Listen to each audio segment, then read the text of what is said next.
Hello friends, my name is Jasmine and I hope you all are doing well. आज का जो chapter हम इस रिवीजन वीडियोस में कवर करेंगे that is audit committee and corporate governance. उससे पहले मैं आपको कुछ अपडेट्स देना चाहती हूँ regarding my Telegram channel that is CA final audit and law by Jasmine. उस चैनल में मैं आपको अपडेट्स शेयर करती हूँ एंड मोर ओवर अब मैं कुछ ऐसे एमसीक्यूज एंड क्वेश्चन शेयर करूंगी जिसके साथ आप अपनी चैप्टर की नॉलेज को और इम्प्रूव कर सकते हो। And we have a discussion group over there जहाँ पे आप अपनी क्वेरीज पोस्ट कीजिए and I will resolve your queries over the Telegram channel. तो हम स्टार्ट करते हैं audit committee and corporate governance. तो देखिए, इस चैप्टर की वेटेज बहुत रहती है एग्जाम में क्योंकि ये चैप्टर ऐसा है जो कॉन्टिन्यूसली हर अटेम्प्ट में पूछा गया है। और इस चैप्टर में जो क्वेश्चंस है वो ऐसे फ्रेम होते हैं लाइक कि जितने जैसे वेरियस कमेटीज हैं हमारे पास, उनकी कॉम्पोजिशन, उसके रोल्स, पर्टिकुलर एक कमेटी को उठा के क्वेश्चन पूछ लिया जाता है। तो चलिए स्टार्ट करते हैं इस चैप्टर को। सबसे पहले जो इस चैप्टर में हम देखेंगे वो है meaning of corporate governance. Corporate governance की आप वैसे देखिए कि जो रिस्पॉन्सिबिलिटी होती है वो रिस्पॉन्सिबिलिटी होती है हमारे बोर्ड ऑफ डायरेक्टर्स की। Board of directors are responsible for the मतलब जो अपनी उनकी कंपनीज में जो भी गवर्नेंस है उसकी रिस्पॉन्सिबिलिटी। नेक्स्ट अब हम जो देखेंगे कि कॉर्पोरेट, और कॉर्पोरेट का मीनिंग आपको पता है कि एक लार्ज एंटिटी। गवर्नेंस का मतलब कोई भी जैसे डायरेक्शंस देना, कंट्रोल्स प्रोवाइड करना, वो सब। ये कॉर्पोरेट गवर्नेंस किया क्यों जाता है? ताकि स्टेक होल्डर्स का इंटरेस्ट सिक्योर हो पाए, यानी उनके बेस्ट इंटरेस्ट में काम करता है। बहुत इजी से वर्डिंग है ये। अब लीगल फ्रेमवर्क में यहाँ पे ये बात आती है कि सेबी ने कुछ ऐसी रेगुलेशन, जैसे हमने बोला कि एलओडीआर रेगुलेशंस इशू की, जो कि हमें डिस्क्राइब करती है कि हमारे पास क्यों ऐसी रिक्वायरमेंट्स आई, प्री लिस्टिंग रिक्वायरमेंट्स या पोस्ट लिस्टिंग। तो जो उन्होंने ये एलओडीआर रेगुलेशंस इशू की, ये सिर्फ कवर करती हैं पोस्ट लिस्टिंग रिक्वायरमेंट्स को। इनका ऑब्जेक्टिव सिर्फ एक था, ताकि objective was to streamlining and consolidating the provisions of various listing requirements। ठीक है, जो कि various अलग अलग सेगमेंट्स में हम रिक्वायर्ड होती हैं। ठीक है, दूसरा क्या है, यहाँ पे ये कितने पार्ट्स में डिवाइडेड है? 2 पार्ट्स। एक तो substantive provisions and next is procedural requirements. अब ये जो 2 पार्ट्स हैं इसके, सब्सटेंटिव प्रोविजंस हैं वो मेन बॉडी के अंदर इनकॉर्पोरेटेड हैं,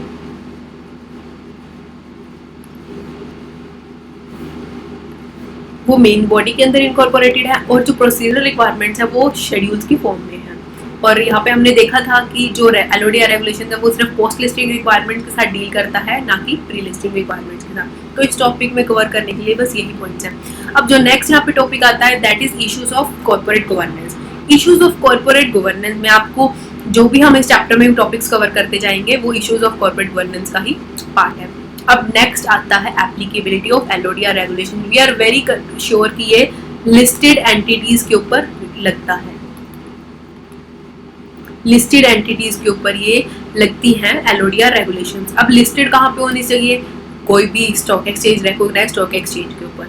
ठीक है, अब कौन सी टाइप की सिक्योरिटीज हैं जिनके ऊपर? आपको पता है मेनली 3 बोर्ड्स हैं, that is main board, SME board and the institutional trading platform. तो ये 3 बोर्ड्स हैं जहाँ पे हमारी जो सिक्योरिटीज हैं वो इशू होती हैं। ठीक है, लिस्टेड होती हैं। अब नेक्स्ट आते हैं कुछ पॉइंट्स है डेट सिक्योरिटीज को लेके, कुछ पॉइंट्स है हमारे प्रेफरेंस शेयर को लेके। अब डेट सिक्योरिटीज और प्रेफरेंस शेयर आपको पता है नॉन कन्वर्टिबल होते हैं, उसको एक इसमें आईटीआर कवर किया गया है, इंडियन डिपॉजिटरी रिसीट्स। नेक्स्ट अब डेट इंस्ट्रूमेंट्स के जैसा ही 2 है कि एक तो non convertible debt instruments and second one is सिक्योरिटाइज्ड debt instrument. एक आता है हमारे जो म्यूचुअल फंड की यूनिट्स हैं। ठीक है, और एक आप अगर पॉइंट ऐसे लर्न करना चाहते हो, you can learn the security receipts point. तो इन सारे पॉइंट्स को आप लर्न करोगे, इसका क्वेश्चन फ्रेम हो सकता है एग्जाम में, नो डाउट।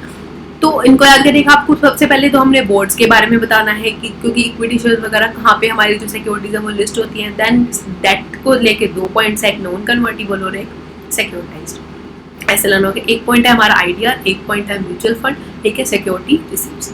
तो ऐसे ही हमें लर्न हो जाएगा। Then is audit committee, it is an important point, बहुत इंपॉर्टेंट है।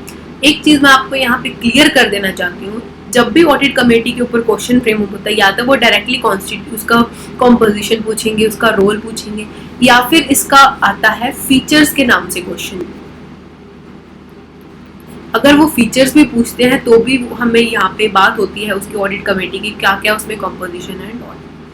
अब देखिए qualified and independent audit committee, सबसे पहले तो आप इसकी रिक्वायरमेंट देख लीजिए किस पे लगता है। एवरी लिस्टेड एंटिटी, हर लिस्टेड एंटिटी को ऑडिट कमेटी को इनकॉर्पोरेट करना, कॉन्स्टिट्यूट करना इंपॉर्टेंट है, रिक्वायरमेंट है, इट इज मैंडेटरी। अब हम नेक्स्ट देखेंगे यहाँ पे कि ऑडिट कमेटी के पास मिनिमम कितने डायरेक्टर्स होने चाहिए, 3 डायरेक्टर्स, मिनिमम 3 डायरेक्टर्स। आपको ऐसा कोई टेंशन लेने की जरूरत नहीं। एट एंड में आपको सारी कमेटीज को कंपेयर करके टेबल फॉर्मेट में सारी जो भी है उनकी कॉम्पोजिशन, उनकी मीटिंग, उनका चेयरपर्सन, उनका कुछ कुछ स्पेशल पॉइंट्स वो सारे आपके साथ डिस्कस कर दूंगी। तो मिनिमम इसके पास 3 डायरेक्टर होने चाहिए, 2/3 क्या होने चाहिए, इंडिपेंडेंट डायरेक्टर। और अगर किसी कंपनी में आउटस्टैंडिंग एसआर यानी सुपीरियर राइट वाले इक्विटी शेयर्स होते हैं तो उस केस में सारे के सारे ऑडिट कमेटी के member should be independent director, यानी audit committee shall only comprise of independent director. तो ये तो बात हुई हमारी ऑडिट कमेटी के कॉम्पोजिशन की। यहाँ पे एक ऐसा स्पेशल पॉइंट है वो डील करता है कि जो ऑडिट कमेटी के सारे मेंबर्स है, all the members should be financially literate and at least एक मेंबर ऐसा होना चाहिए जो कि एक तरीके से एक्सपर्टीज हो वो बंदा। किस चीज में एक्सपर्टीज होना चाहिए वो, अकाउंटिंग में या फाइनेंशियल मैनेजमेंट के कामों में, तो इन सब में वो बात करेगा। अब फाइनेंशियली लिटरेट को हमारे इंस्टीट्यूट ने क्या डिस्क्राइब किया है कि वो जो भी हमारी फाइनेंशियल इंफॉर्मेशन होती है, जैसे हमारी financial statements, balance sheet, P&L and the cash flow statement, उन सबको वो able to read and understand होना चाहिए, बेसिक फाइनेंशियल स्टेटमेंट्स को। देन नेक्स्ट इज कि जो बंदा हमने बात की थी, सिर्फ एटलीस्ट एक बंदा तो ऐसा हो जो एक्सपर्टीज होना चाहिए। उसको वो एक्सपर्टीज कैसे भी हो सकता है, उसमें वो एक्सपर्टीज होनी चाहिए, पोजेस करे वो एक्सपर्टीज, जैसे उसको कोई पास्ट एक्सपीरियंस रहा हो उसका कुछ ऐसे, या उसे कुछ सर्टिफिकेशन मिली हो अकाउंटिंग में या कुछ ऐसे फाइनेंशियल बैकग्राउंड में। फाइनेंशियल में हो सकता है वो हमारी कंपनी का या अदर एंटिटी का CEO, CFO या कोई ऐसा फाइनेंशियल ओवरसाइट रिस्पॉन्सिबिलिटीज के साथ उसने डील किया हुआ है। नेक्स्ट अब जो आता है, जो चेयरपर्सन होगा वो भी इंडिपेंडेंट होगा, chairperson will be independent director, और वो AGM में भी प्रेजेंट होगा ताकि वो क्वेरीज को रिजोल्व कर सके AGM में आके स्टेक होल्डर्स की, शेयर होल्डर्स की। नेक्स्ट जो कंपनी का सेक्रेटरी होगा वो ही हमारा कमेटी का सेक्रेटरी होगा।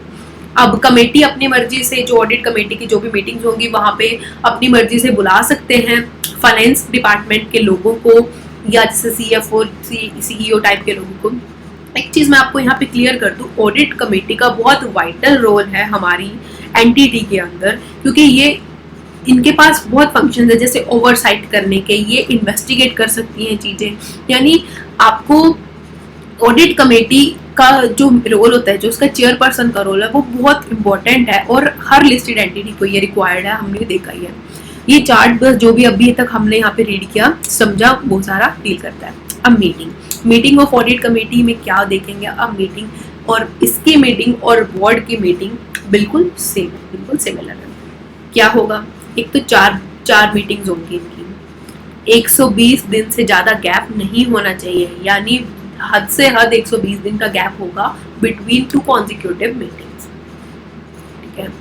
और उसके बाद जी हाँ, तो हमने बात की यानी 4 मीटिंग्स होंगी और 120 दिन का गैप नहीं होना चाहिए, 120 दिन से ज़्यादा का गैप नहीं होना चाहिए। एंड आज इसका कोरम देखते हैं। कोरम में आपने इसकी मतलब आपने अभी वो देखी थी कि हमारी जो ऑडिट कमेटी उसकी क्या कॉम्पोजिशन होनी चाहिए, तो उसमें से सब कुछ एक एक माइनस कर दो। हमने उसमें देखा था 3 डायरेक्टर्स होने चाहिए, 2/3 इंडिपेंडेंट होनी चाहिए। यहाँ पे कोरम में क्या है, या तो 2 मेंबर्स और 1/3 member whichever is higher, यानी 2 मेंबर्स या फिर 1/3 मेंबर, इसमें से हम ग्रेटर देखेंगे। बट यहाँ पे एक चीज आप ध्यान रख लेना, ऑडिट कमेटी में अगर मान लो अब मैं आपको एक केस देती हूँ कि मान लो अगर अपने पास यहाँ पे हाईएस्ट यहाँ पे अगर 2 ही आता है तो वो दोनों के दोनों इंडिपेंडेंट होनी चाहिए। ऐसी जो है हमारे पास ऑब्लिगेशन लगाई है हमारी ऑडिट कमेटी की मीटिंग, यानी जो minimum, but there should be a minimum of 2 independent director. तो ये आप चीज याद रखना। नेक्स्ट जो भी यहाँ पे हम देखेंगे that is powers of audit committee. एक चीज मैं यहाँ पे आपको क्लियर कर दूं, जो ये पावर्स हैं ये याद कर लो आप, ये मैंडेटरी पावर्स हैं, ये मैंडेटरी पावर्स है ये हमारी ऑडिट कमेटी के, मतलब जो भी इनको मेंबर्स को प्रोवाइड की जाती है। सबसे इसको याद करने का क्या तरीका है, एक प्रोसेस है एक तरीके की। हमने कोई चीज इन्वेस्टिगेट करनी है, यानी ऑडिट कमेटी को इन्वेस्टिगेशन की पावर दी गई है, इन्वेस्टिगेट करनी है, उसके लिए हमें क्या लगेगी, इंफॉर्मेशन। इंफॉर्मेशन दो सोर्सेज से अवेलेबल होगी, या तो इनसाइडर्स, इनसाइड से, या फिर आउटसाइड से। इनसाइड से लेने के लिए हम किसके पास जाएंगे, एम्प्लॉइज के पास। आउटसाइड के लिए हम क्या लेंगे, यानी नेक्स्ट पॉइंट आ जाता है लीगल एडवाइस, लीगल प्रोफेशनल, कोई सीए से पूछ लिया, कुछ भी एडवाइस। अब हो सकता है हमें उनसे खुद कांटेक्ट करना पड़े, तो हम उनकी जो है अटेंडेंस को सिक्योर करेंगे, अटेंडेंस को सिक्योर करेंगे। तो यहाँ पे ये इसकी पूरी प्रोसेस थी, यानी जो है ऑडिट कमेटी उनको इन्वेस्टिगेट करना किसी भी एक्टिविटी को, इंफॉर्मेशन लेना किससे, एम्प्लॉइज से, या फिर आउटसाइड या लीगल प्रोफेशनल एडवाइस लेना, या उनकी अटेंडेंस को सिक्योर करना आउटसाइडर्स की। अब यहाँ पे ये बात कही गई है कि जो ये ऊपर हमें जो भी पावर्स दी गई हैं, ये मतलब इलस्ट्रेटिव पावर्स है, एग्जॉस्टिव नहीं है, तो हमें पता है। एक चीज यहाँ पे आपको मैं जो भी बोली थी कि ये मैंडेटरी पावर्स है, वो यहाँ से क्लियर होती है। It is mandatory for the above 4 powers to be vested in audit committee. बाकी बोर्ड की मर्जी है, वो कोई भी पावर्स उन्हें डेलीगेट कर सकते हैं, ठीक है। नेक्स्ट आता है अब role of audit committee. Role of audit committee, yes of course, अगर ऑडिट कमेटी के ऊपर क्वेश्चन आ जाता है तो आपको ये चीज मेंशन करनी होगी, तो ये भी इम्पोर्टेंट है। इसके साथ आपको क्या बताना होगा कि क्या क्या इनके ऑडिट कमेटी के फंक्शंस हैं, रोल हैं, फंक्शंस हैं। ऑडिट कमेटी में इसके फंक्शंस याद करने के लिए मैं आपको एक तरीका बताऊंगी। उसमें आपको क्या करना है, मैं एक ना ऑडिटर्स के रिगार्डिंग जो भी पॉइंट्स हुए मैं उसे ए से मार्क करूंगी, तो आपके लिए वो चीज़ याद करनी ईजी हो जाएगी। यहाँ पे हम जो फंक्शंस, ये जो रोल्स याद करेंगे, उसमें 4 ऐसे पॉइंट्स हैं जो ऑडिटर के रिगार्डिंग हैं। एक पॉइंट है जो फाइनेंशियल रिपोर्टिंग, इसकी प्रोसेस को, इस सब के ऊपर डील करता है। एक पॉइंट ऐसा आएगा जो इंटरनल कंट्रोल की जो फंक्शंस हैं, उसमें कोई सिग्निफिकेंट अगर कुछ ऐसी डिफिकल्टी आ जाती है उसको। एक आएगा रिलेटेड पार्टी की ट्रांजैक्शंस के ऊपर, विसल ब्लोअर। तो ऐसे हम इस पॉइंट्स को याद करेंगे। सबसे पहला पॉइंट हम याद करेंगे ओवरसाइट की, फाइनेंशियल रिस्पॉन्सिबिलिटी की प्रोसेस। ऑब्वियसली आपको ये चीज़ तो क्लियर है कि जो ये होती है ऑडिट कमेटी, इसका वजह से वाइटल रोल है, तो उसको फाइनेंशियल रिपोर्टिंग प्रोसेस को ओवरसाइट करना होता है, यानी कि इंफॉर्मेशन सही से करेक्टली सफिशिएंट रिकॉर्ड हो रही है या नहीं, फाइनेंशियल स्टेटमेंट को इंश्योर करता है। नेक्स्ट इज, अब ये पॉइंट है ऑडिटर के रिगार्डिंग। ऑडिटर के रिगार्डिंग ये बोर्ड को रिकमेंड करते हैं कि उसकी अपॉइंटमेंट के लिए रेम्यूनरेशन और टर्म्स ऑफ अपॉइंटमेंट के रिगार्डिंग। फिर ये अगर कुछ और ऑडिटर से सर्विस लेते हैं उसके रिगार्डिंग, उसकी पेमेंट के रिगार्डिंग अप्रूवल देते हैं। नेक्स्ट ये क्या करते हैं, ऑडिटर्स की इंडिपेंडेंस को चेक करते हैं, ऑडिटर की इंडिपेंडेंस, उनकी परफॉर्मेंस को चेक करते हैं। नेक्स्ट एक लास्ट जो पॉइंट आता है ऑडिटर को regarding, that is internal auditors. तो ऐसे हम एक 4 पॉइंट इंटरनल ऑडिटर के साथ कुछ भी ऐसे डिस्कशंस करते हैं कि हमारे पास सिग्निफिकेंट फाइंडिंग, चाहे उन्हें ऑडिटर ने बताई, उसके हम रिगार्डिंग हमें रिप्लाई यानी फॉलो अप एक्शंस क्या, उसकी रिकमेंडेशंस वगैरह देना। तो ये 4 हो गए हमारे ऑडिटर्स के रिलेटेड पॉइंट। अब एक पॉइंट यहाँ पे हम करेंगे evaluation of internal financial control and risk management का सिस्टम। तो ये पॉइंट भी हमारा कवर होता है इसके रोल में। देन इज रिलेटेड पार्टी की जो भी ट्रांजैक्शंस होगी उसका अप्रूवल ग्रांट करना। नेक्स्ट अब जो इसके पॉइंट देखेंगे हम वो है कि विसल ब्लोअर मैकेनिज्म को ये देखते हैं, विसल ब्लोअर मैकेनिज्म को रिव्यू करना, और साथ के साथ सीएफओ की अपॉइंटमेंट के रिगार्डिंग भी ये हमें बताते हैं, अप्रूवल ग्रांट करते हैं। तो ये थे ऑडिट कमेटी के रोल्स जो हमने यहाँ पे पढ़े एज पर ये है एलोडिया रेगुलेशंस। तो चलिए देखिए नेक्स्ट टॉपिक जो हम कवर करेंगे वो है resignation of statutory auditors from listed entity and their material subsidiaries. जो ये लिस्टेड और मटेरियल सब्सिडरीज का टॉपिक है ये हम आगे कवर करेंगे कि कौन सी कंपनीज हमारी मटेरियल सब्सिडरीज कंपनीज होती हैं जो कि अनलिस्टेड होती हैं, तो उसको हम आगे कवर करेंगे कि किस परसेंटेज के बेस पर होता है, कौन सी रेगुलेशन बताते हैं। यहाँ पे हमने जो कवर करना है वो जो मेनली टॉपिक है वो रेजिग्नेशन को लेके कवर करना है। ये अमेंडेड टॉपिक है तो इट इज़ वेरी इंपॉर्टेंट और इसके बहुत चांसेस है एग्जाम में आने के।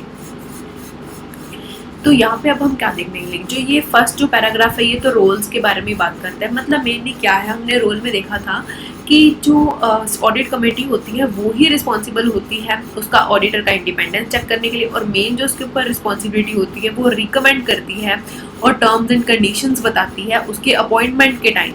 ऑडिटर के अपॉइंटमेंट के टाइम वो उससे टर्म्स एंड कंडीशंस बताती है, उसकी रेम्यूनरेशन क्या होगी, ये सब डिसाइड करते हैं। तो इसमें जो यह नया रेगुलेशन लाया गया उसमें वो क्या है कि आपको जो है वो डिटेल्ड रीजंस बताने हैं, डिस्क्लोज करने हैं लिस्टेड एंटिटी को। किसको करने हैं? स्टॉक एक्सचेंजेस को।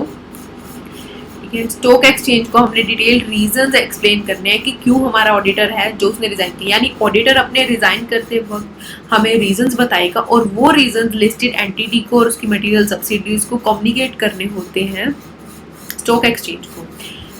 एज सुन एज पॉसिबल आप डिस्क्लोज कर दो, अदरवाइज अगर but not later than 24 hours of receipt of the reason from this, यानी 24 आवर्स का टाइम है हमारे पास रीजंस बताने का, स्टॉक एक्सचेंज को कम्युनिकेट करने का। अब यहाँ पे कहते सेबी जो एलओडीआर रेगुलेशंस हैं उसने हमें सर्टेन डिस्क्लोजर्स बताए हैं जो कि हमें शेयर होल्डर्स, हम अब एजीएम जब कंडक्ट करते हैं तो उसका नोटिस जो भेजते हैं उसके नोटिस में हमारा एक एजेंडा होता है, नोट्स होते हैं, एक्सप्लेनेटरी स्टेटमेंट होती हैं, उस सब में हम उस नोटिस में जो है उसमें डिस्क्लोज करेंगे उस नोटिस में कि हम जो ऑडिटर है वो अपॉइंट हो रहा है या उसके रीअपॉइंटेड के बारे में सारी टर्म्स एंड कंडीशंस उसकी सब इंक्लूडेड होती हैं।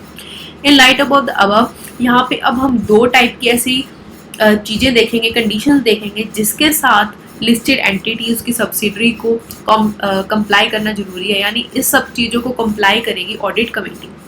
तो सबसे पहले जो हम देखेंगे वो है रिगार्डिंग लिमिटेड रिव्यू या फिर ऑडिट रिपोर्ट की जो स्टेटमेंट। एक ऑडिटर है वो रिजाइन कर रहा है, उसके ऊपर कुछ पर्टिकुलर टाइम कंडीशन लगाई गई है, जैसे अगर वो क्वार्टर के इतने दिन बाद 45 डेज बाद या कुछ भी ऐसे, तो वो अपने क्वार्टर वाइज लिमिटेड रिव्यू या फिर ऑडिट रिपोर्ट इशू करता है। तो उसके रिगार्डिंग ये कंडीशंस हैं कि ऑडिटर को जो है स्टैट्यूटरी ऑडिटर जो रिजाइन कर रहा है उसे इन चीज़ों के साथ कंप्लाई करना पड़ेगा और अपनी ऑडिट रिपोर्ट जो है वो इशू करनी पड़ेगी उस लाइन की। सबसे पहले क्या करेगी, ऑल लिस्टेड एंटिटीज या मटेरियल वाइल अपॉइंटिंग या रीअपॉइंटिंग वो इस चीज़ का कंप्लायंस इंश्योर करेंगे। मैं आपको वही चीज़ बता रही हूँ, जो ये दोनों पॉइंट्स हैं ये at the time of appointment ही उसके अपॉइंटमेंट में जो भी हमारे एक्सप्लेनेटरी नोट्स हैं उसका नोटिस का सब चीज़ का पार्ट होना चाहिए, यानी eight the time of appointment उसकी टर्म्स ऑफ द अपॉइंटमेंट में ये सब चीज़ें इंक्लूड होनी चाहिए और इस चीज़ को एश्योर करेगा हमारा ऑडिट कमेटी। तो यही इसलिए ऑडिट कमेटी के साथ एक पोर्शन बनाया गया है, इट इज़ वेरी मैंडेटरी, उसका रोल है, ये उसके फंक्शंस हैं ऑडिट कमेटी के। सबसे पहली बात क्या कही गई है, मेनली बस आपको यहाँ पे क्या याद रखना है कि जो भी बात कही गई है वो 45 डेज को लेके कही गई है, कोई और यहाँ पे डेज की लिमिट हमें याद नहीं करनी। तो सबसे पहला बात है, कोई भी क्वार्टर हो, फर्स्ट सेकंड थर्ड क्वार्टर की यहाँ पे बात हो रही है, मान लो फर्स्ट क्वार्टर था अप्रैल मई जून, जून में खत्म हुआ, अगर ऑडिटर उस क्वार्टर एंड के 45 डेज के अंदर अंदर यानी 45 डेज के कम से विद इन 45 डेज अगर वो रिजाइन करता है तो उससे बस उस क्वार्टर की यानी जून में जो एंड हुआ उस क्वार्टर की ही ऑडिट रिपोर्ट या फिर लिमिटेड रिव्यू इशू करना है। यानी if the auditor resigns with in 45 days from the end of a quarter of the financial year, auditor shall before सच उस रेजिग्नेशन से पहले उसे इशू करनी होगी लिमिटेड रिव्यू या फिर ऑडिट रिपोर्ट सिर्फ उसी क्वार्टर की यानी अप्रैल मई जून की जो क्वार्टर था। अब नेक्स्ट जो आता है, लेकिन अगर वो आफ्टर द 45 डेज अगर वो रिजाइन करता है तो उस जो क्वार्टर में जो कंप्लीट क्वार्टर था प्लस जो नेक्स्ट क्वार्टर आया है उन दोनों के लिए उसे रिपोर्ट, ऑडिट रिपोर्ट या फिर लिमिटेड रिव्यू जो है उसे इशू करना पड़ेगा। अगर एंड ऑफ द क्वार्टर उसके 45 डेज के बाद होता है तो इशू करेगा limited review for such quarter as well as the next quarter जिसमें वो रिजाइन हो रहा है। नेक्स्ट क्या आता है, अब कुछ केसेस ऐसे होते हैं ऑडिटर क्या होता है तीनों क्वार्टर्स की जो स्टेटमेंट थी, ऑडिट रिपोर्ट थी वो इशू कर चुका था, यानी फर्स्ट सेकंड थर्ड क्वार्टर, यानी अब जनवरी फरवरी या मार्च इन 3 महीने में लास्ट के 3 महीने में वो अगर रिजाइन करता है यानी पहले के 3 महीने की वो इशू कर चुका था, फर्स्ट 3 क्वार्टर्स की ऑलरेडी इशूड थी, साइंड थी, तो उसके लिए ऑडिटर के ऊपर यहाँ पे उसके ऊपर ऑडिटर के ऊपर दो यहाँ पे कंडीशंस आती है, कंप्लायंस करना पड़ेगा उसे। एक तो उसे लिमिटेड रिव्यू रिपोर्ट करनी पड़ेगी, लास्ट क्वार्टर है जो, क्योंकि जो अब जनवरी फरवरी मार्च वाला उसकी रिपोर्ट इशू करने की, प्लस उसे जो अपनी फाइनेंशियल ईयर की जो पूरी स्टेटमेंट होती है उसको एनालाइज करने के बाद जो अपनी ऑडिट रिपोर्ट इशू करता है ऑफ द फाइनेंशियल ईयर वो भी इशू करनी पड़ेगी। यानी जब उसने यहाँ पे पॉइंट आता है कि तीनों क्वार्टर्स की वो साइन कर चुका था तो उसे लास्ट क्वार्टर प्लस उसे जो उसकी है audit report, this is final audit report, तो उसे ये इशू करनी पड़ेगी। Final audit report plus last quarter की रिपोर्ट उसे इशू करनी पड़ेगी। तो ये उसके ऊपर 3 कंडीशंस थी। अब यहाँ पे कुछ आई है अदर कंडीशंस। अब मैं आपको एक चीज ये क्लियर कर दूं, ए पार्ट था जो जिसमें हमने देखा कि ऑडिट रिपोर्ट की या फिर लिमिटेड रिव्यू की बातें। अब ये आती है कुछ कंडीशंस, अदर कंडीशंस। तो ये दोनों कंडीशंस और एक हम नेक्स्ट सी पार्ट पढ़ेंगे, ये तीनों कंडीशंस ऐसी हैं जो उसके अपॉइंटमेंट के टाइम ऑडिट कमेटी को इंश्योर करनी पड़ती है कि लिस्टेड एंटिटी इसका कंप्लायंस कर रहे हैं या नहीं, यानी इसका कंप्लायंस होना मैंडेटरी है।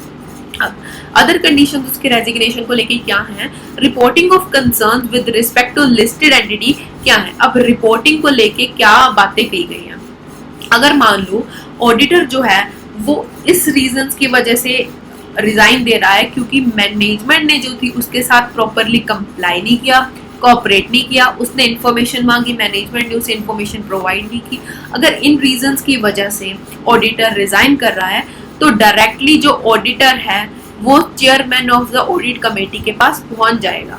उसके पास इतनी पावर है कि वो ऑडिट कमेटी के चेयरमैन के पास पहुंच जाएगा, अपने कंसर्न्स को डायरेक्टली उसे बताएगा और जो ऑडिट कमेटी है उसका कंसर्न वो रिसीव करेंगे डायरेक्टली और इमीडिएटली इफेक्ट लेंगे।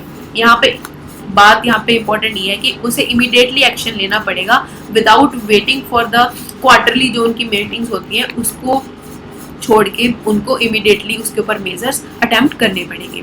तो यही यहाँ पे बात थी कि कुछ भी, ये तो यहाँ पे जो रीजन हो गया वो था कि इंफॉर्मेशन प्रोवाइड नहीं की या कोऑपरेट नहीं किया।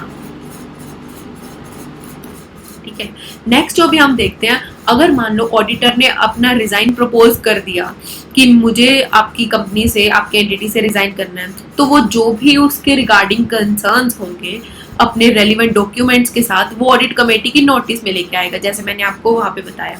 और अगर बाद में ऑडिट कमेटी को पता चलता है कि जो ये प्रपोज रेजिग्नेशन था ये तो सिर्फ इंफॉर्मेशन वगैरह या उनकी नॉन कोऑपरेशन की वजह से था, तो ऑडिटर इन्फॉर्म करेगा ऑडिट कमेटी को कि क्या क्या इन्फॉर्मेशन मुझे नहीं मिली, क्योंकि हो सकता है अगर जो उसे कोई इन्फॉर्मेशन नहीं मिली तो ऑडिट कमेटी मैनेजमेंट के साथ डिस्कस करके उसे वो इन्फॉर्मेशन प्रोवाइड करवा दे। अगर इन केस नहीं मिल सकती तो हम नेक्स्ट देखेंगे लास्ट में ऑडिटर को अपना ओपिनियन, डिस्क्लेमर ओपिनियन देना पड़ता है। Disclaimer opinion equal to no opinion. तो वो ऑडिट कमेटी को इन्फॉर्म करेगा कि मुझे क्या क्या इन्फॉर्मेशन रिक्वायर्ड थी और मुझे नहीं मिली and not provided by the management as applicable.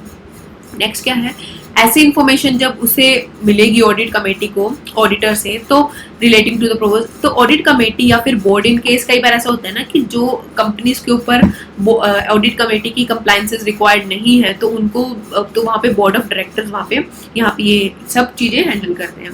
तो वो शैल डेलिब्रेट ऑन द मैटर, वो मैटर देखेंगे और कम्युनिकेट करेंगे अपने व्यूज मैनेजमेंट एंड ऑडिटर को। वही मैं कह रही हूँ, मैनेजमेंट के साथ डिस्कस करेंगे कि आप हम ऐसी इन्फॉर्मेशन क्यों नहीं प्रोवाइड कर रहे, और हो सकता है कुछ कॉम्प्लिकेशंस आ रही हो और उसके बाद मे बी ऑडिटर को वो इन्फॉर्मेशन प्रोवाइड करते हैं। अब नेक्स्ट जो पार्ट आता है डिस्क्लेमर। यहाँ पे ये चीज़ याद रखने वाली है कि डिस्क्लेमर इन केस ऑफ अगर उसे इन्फॉर्मेशन नहीं मिलती तो जो उसे स्टैंडर्ड्स कहते हैं कि इंफॉर्मेशन रिक्वायर्ड थी एंड इट वाज परवेसिव, उसका इफेक्ट परवेसिव था, तो उसे उस केस में अपना ओपिनियन डिस्क्लेमर देना पड़ता है। हेंस कि मैं इसके ऊपर रिपोर्ट में ओपिनियन दे नहीं पा रहा। तो यहाँ पे अब हमें क्या कहा गया है कि जो लिस्टेड एंटिटी है, मटेरियल सब्सिडरी है, उसको जो हमने दोनों कंडीशंस पढ़ी, ए में हमने पढ़ा limited review and the audit report, और बी में हमने देखा कि जो भी टर्म्स एंड कंडीशन, जो अदर कंडीशंस लगी थी, उन दोनों के साथ कंप्लाई करना जरूरी है, उसकी एंश्योर करना उनकी कंडीशंस को, ठीक है, eight the time of appointment of the auditor, उसी टाइम पे करना पड़ता है। अगर मान लो हो सकता है कि ये जैसे अमेंडमेंट अभी आई है, तो अगर हो सकता है कि ऑडिटर पहले ही ऑलरेडी अपॉइंटमेंट उसकी हो चुकी थी या कुछ भी ऐसा इस केस, तो उसमें सुटेबली मॉडिफाई करके उसकी टर्म्स एंड कंडीशन, जैसे हम कह सकते हैं कि उसमें उन्हें इनकॉर्पोरेट करना पड़ेगा ए एंड बी के इफेक्ट को। ए एंड बी को इंट्रोड्यूस करना इंपॉर्टेंट है, मैंडेटरी है। ठीक है, अब नेक्स्ट क्या है कि अब जो हमने सीएस रख तो रखा है अपनी कंपनी में, वो क्या काम करेगा, प्रैक्टिसिंग जो सीएस है वो सर्टिफाई करेगा कि हाँ कंप्लायंस कर रहे हैं या नहीं। यानी ऑब्वियसली जो भी कंपनी के अंदर हमें ऑब्लिगेशंस लगती हैं या कोई भी ऐसी फॉर्मेलिटीज पूरी करनी होती है, तो सबको सिक्योर कौन करता है, सीएस। तो सीएस इस चीज को सिक्योर करेगा। अब नेक्स्ट जो आते हैं दैट इज सी पार्ट है, जो अब लिस्टेड एंटिटी और मटेरियल सब्सिडरी के ऊपर क्या ऑब्लिगेशंस यहाँ पे लगती हैं, हम उनकी ऑब्लिगेशंस देखेंगे। सबसे पहले तो जिस भी फॉर्मेट में वो इन्फॉर्मेशन है जो ऑडिटर से, यानी अब जो ऑडिटर अपने रीजंस फ्रेम अप करके देगा कि मैं अपना रेजिग्नेशन क्यों प्रपोज कर रहा हूँ, तो उसका फॉर्मेट देखेंगे। सबसे पहले फॉर्मेट ऑफ इंफॉर्मेशन उसका वो डिजाइन करेंगे, यानी ये ऑब्लिगेशन हमारी एंटिटी के ऊपर है। देन वो cooperation by the listed entity, अब इनको कॉपरेशन देना तो जरूरी था, इनके ऊपर ये ऑब्लिगेशन है कि आपको ये 3 काम करने हैं। सबसे पहले उसकी रेजिग्नेशन जिसमें आएगी उसके रीजन वगैरह, फॉर्मेट ऑफ इंफॉर्मेशन होना चाहिए, ठीक है, और कोऑपरेट करना चाहिए आपको ऑडिटर्स को, और डिस्क्लोजर देना पड़ेगा आपको ऑडिट कमेटीज के, ऑफ द ऑडिट कमेटी का क्या आपके पास व्यू था, क्या आपने डिस्कशन की, स्टॉक एक्सचेंज को आप ये चीज कम्युनिकेट करोगे to the stock exchange. Next है अबव प्रोविजंस ऑब्वियसली नहीं एप्लीकेबल होंगे जहाँ पे ऑडिटर की ही गलती थी, ऑडिटर ही डिस्क्वालीफाई हो गया हमारा एज पर सेक्शन 141 जो हम कंपनी ऑडिट में कवर करते हैं। अब नेक्स्ट जो आते हैं, हमने audit committee as per LODR regulations तो कवर कर ली। अब एज पर कंपनीज एक्ट में क्या होता है, section 177 you know very well. एक चीज का आपको मैं यहाँ पे ध्यान देने के लिए कहूंगी, जैसे ऑडिट कमेटी एलओडीआर में तो थी वो एवरी लिस्टेड कंपनी पे लगती थी, बट ये एवरी लिस्टेड पब्लिक कंपनी पे एप्लीकेबल होती है as per companies act 2013। Plus जो लिस्टेड है पब्लिक कंपनीज उनके ऊपर ये होगा, जो अनलिस्टेड पब्लिक कंपनीज हैं ये आपको बहुत इजी है याद करना। इसको याद करने के लिए एक टोन याद करनी पड़ेगी हमें, दैट इज 1050।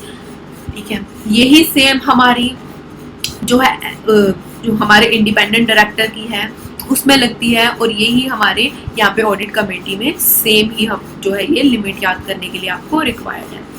तो एवरी लिस्टेड पब्लिक कंपनी, यहाँ पे इस चीज को आप ध्यान रखना, एवरी लिस्टेड पब्लिक कंपनी, तो ये है 10-150। एक चीज आप हमेशा याद रखना, जो भी लिमिट्स हम याद करते हैं इन एवरी केस जब भी कोई ज्यादा अमाउंट वाली लिमिट होती है वो हमेशा टर्नओवर की होती है, मैक्सिमम अमाउंट लिमिट जो होती है वो टर्नओवर की होती है। 10 करोड़ उसकी पेड अप शेयर कैपिटल, ठीक है, और 100 करोड़ उसकी टर्नओवर हो गई, एंड 50 करोड़ उसकी जो है वो उसकी जो भी बोरोइंग्स होगी, डिबेंचर्स होगी सब। इसमें याद रखना वेदर 10 करोड़ और मोर, 100 करोड़ मोर, लेकिन यहाँ पे एक्सीडिंग 50 करोड़ है, यानी अगर 50 करोड़ तक होगा तो यहाँ पे ये तब भी all public companies having in aggregate outstanding loans, debentures and deposit exceeding 50 crore, यानी अगर वो 50 करोड़ होंगे तो उनके ऊपर ऑडिट कमेटी की रिक्वायरमेंट नहीं होगी, एक्सीडिंग 50 करोड़ है। ठीक है, अब इन लोगों के ऊपर एप्लीकेबल नहीं होगी, किनके ऊपर, JWD के ऊपर।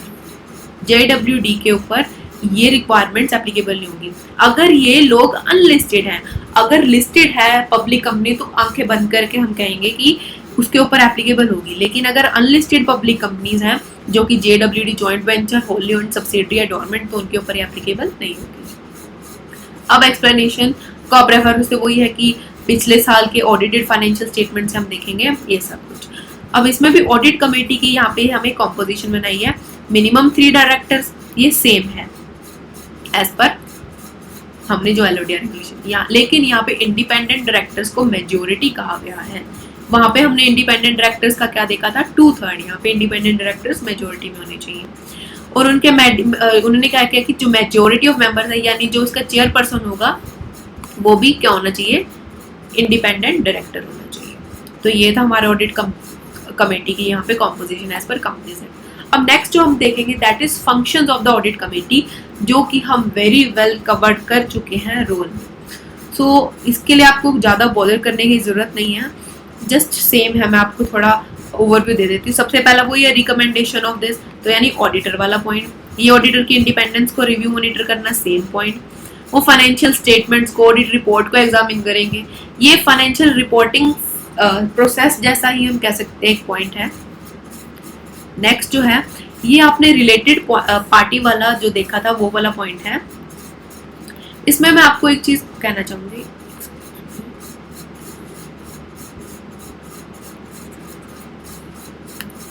कि यहाँ पे जो भी नेक्स्ट अब कवर करा गया कि ऑमनिबस अप्रूवल वगैरह, ये सारा लॉ में आप क्वेश्चन कवर करते हो, तो यहाँ पे आपको ध्यान देने की इतनी कोई रिक्वायरमेंट नहीं है।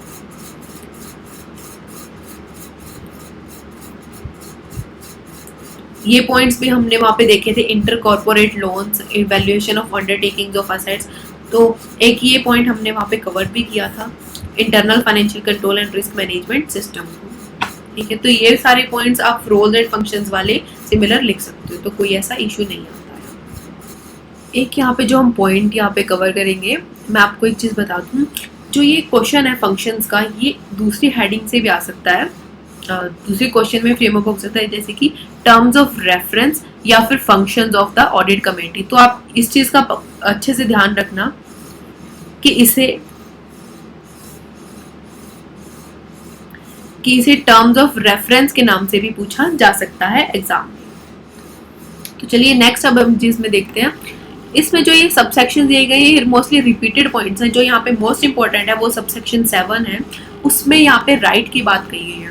यहाँ पे मैं आपको दो चीजें याद रखने को कहूंगी। सबसे पहला तो पॉइंट है कि जो ऑडिटर्स और यहाँ पे KMP जो पर्सन होते हैं, की मैनेजल पर्सन, ऑडिटर्स एंड KMPs की बात की गई है, उनको राइट टू बी हर्ड होता है ऑडिट कमेटी की मीटिंग्स का, ठीक है, लेकिन राइट टू वोट नहीं होता, इतना हम सबको पता ही होता है। ऑडिट कमेटी में की मीटिंग्स में ऑडिटर्स को और KMP को राइट टू बी हर्ड होता है, लेकिन राइट टू वोट नहीं होता।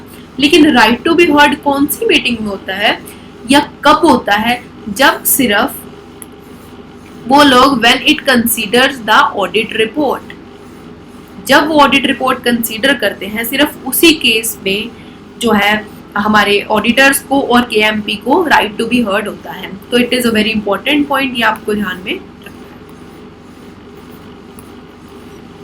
नेक्स्ट अब जो यहाँ पे हम देखेंगे that is review of information by the audit committee. ये इसको रिव्यू ऑफ इंफॉर्मेशन या फिर मैंडेटरी रिव्यू के नाम से भी पूछा जाता है, तो ये इंपॉर्टेंट है। इसको भी अगेन हम एक स्टोरी फॉर्मेट में लर्न करेंगे। तो यहाँ पे हमारे पास 6 पॉइंट्स हैं,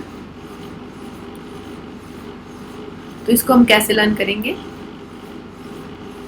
सबसे पहले बात, अब हमने मैनेजमेंट ने कुछ ना ऐसे डिस्कशन की, मैनेजमेंट ने आपस में डिस्कशन की, यानी MD ने सबने मतलब डिस्कशन की। क्या डिस्कशन की? कि अपने को ना एक चीफ इंटरनल ऑडिटर अपॉइंट करना पड़ेगा। मैनेजमेंट ने डिस्कशन की कि अपने को चीफ इंटरनल ऑडिटर अपॉइंट करना पड़ेगा, ठीक है।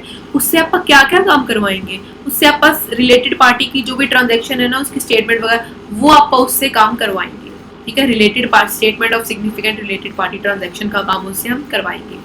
अच्छा, अब वो अपने को रिपोर्टिंग किस में देगा?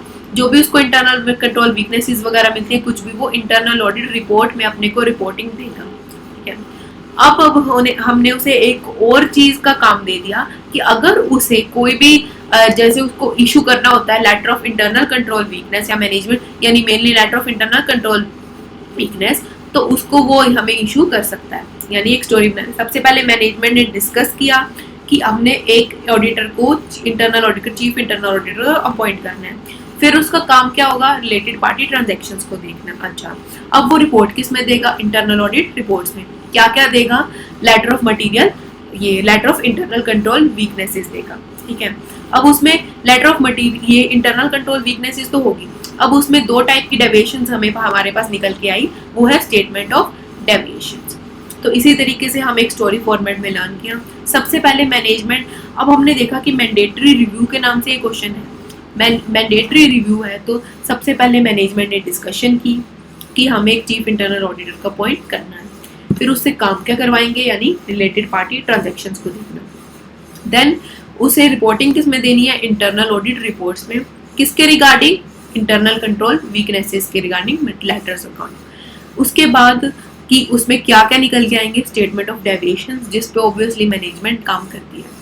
तो यही है मैनेजमेंट डिस्कशन एंड एनालिसिस, देखेंगे कुछ भी हमारी जो भी फाइनेंशियल कंडीशंस हैं, हमारे रिजल्ट्स वगैरह कैसे चल रहे हैं उसके ऊपर बात करेंगे। देन देखेंगे कि रिलेटेड पार्टी की जो भी ट्रांजैक्शन है, statement of significant related party transaction submitted by the management, इन सारे का मैंडेटरी रिव्यू कौन कर रहा है, ऑडिट कमेटी कर रही है इन सब का मैंडेटरी रिव्यू। जो भी अभी तक हमारा टॉपिक चल रहा है ये सारा का सारा ऑडिट कमेटी के ऊपर ही चल रहा है। देन वो रिलेटेड पार्टी ट्रांजैक्शन को देखेंगे। मैनेजमेंट लेटर या फिर letter of internal control weakness, जो भी स्टैट ऑडिटर होता है, लेटर ऑफ मटेरियल, जो भी ये इंटरनल कंट्रोल वीकनेस जो होती है, या फिर और भी कोई कम्युनिकेशन दो स्टैंडर्ड्स में करता है।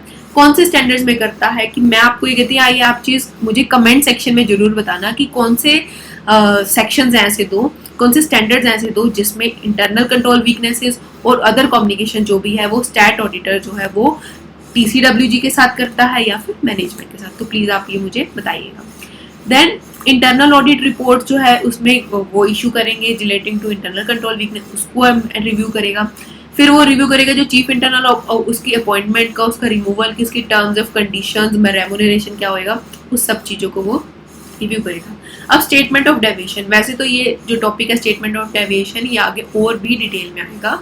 तो यहाँ पे हम क्या देखेंगे स्टेटमेंट ऑफ डेविएशन में, स्टेटमेंट ऑफ डेविएशन दो नेचर की, एक तो क्वार्टरली, एक एनुअली। क्वार्टरली जो रिपोर्ट जाती है ये जाएगी कि जो भी स्टेटमेंट ऑफ डेविएशन मिली, मतलब डेविएशन कहाँ पे आई, हमारा जो पर्पस जिसके लिए हमने फंड लिया था या कुछ, उसके मतलब उस पर्पस से अदर देन वो फंड यूज हुआ। एनुअल स्टेटमेंट जो जाएगी वो जो भी ये स्टेटमेंट्स होती है तब तक जाती हैं जब तक या तो हमारा प्रोजेक्ट कंप्लीट नहीं हुआ हो या फिर हमारा फंड पूरी तरीके से यूटिलाइज ना हुआ हो। देन एनुअल जो स्टेटमेंट, बस आपको यहाँ पे मेनली यही ध्यान देना है, यहाँ पे दो टाइप की होती है, quarterly statement and annual statement. Annual statement of the fund जो है कि utilise purpose other than those जो कि मैनर में हमें डॉक्यूमेंट्स में प्रोवाइड किया गया था।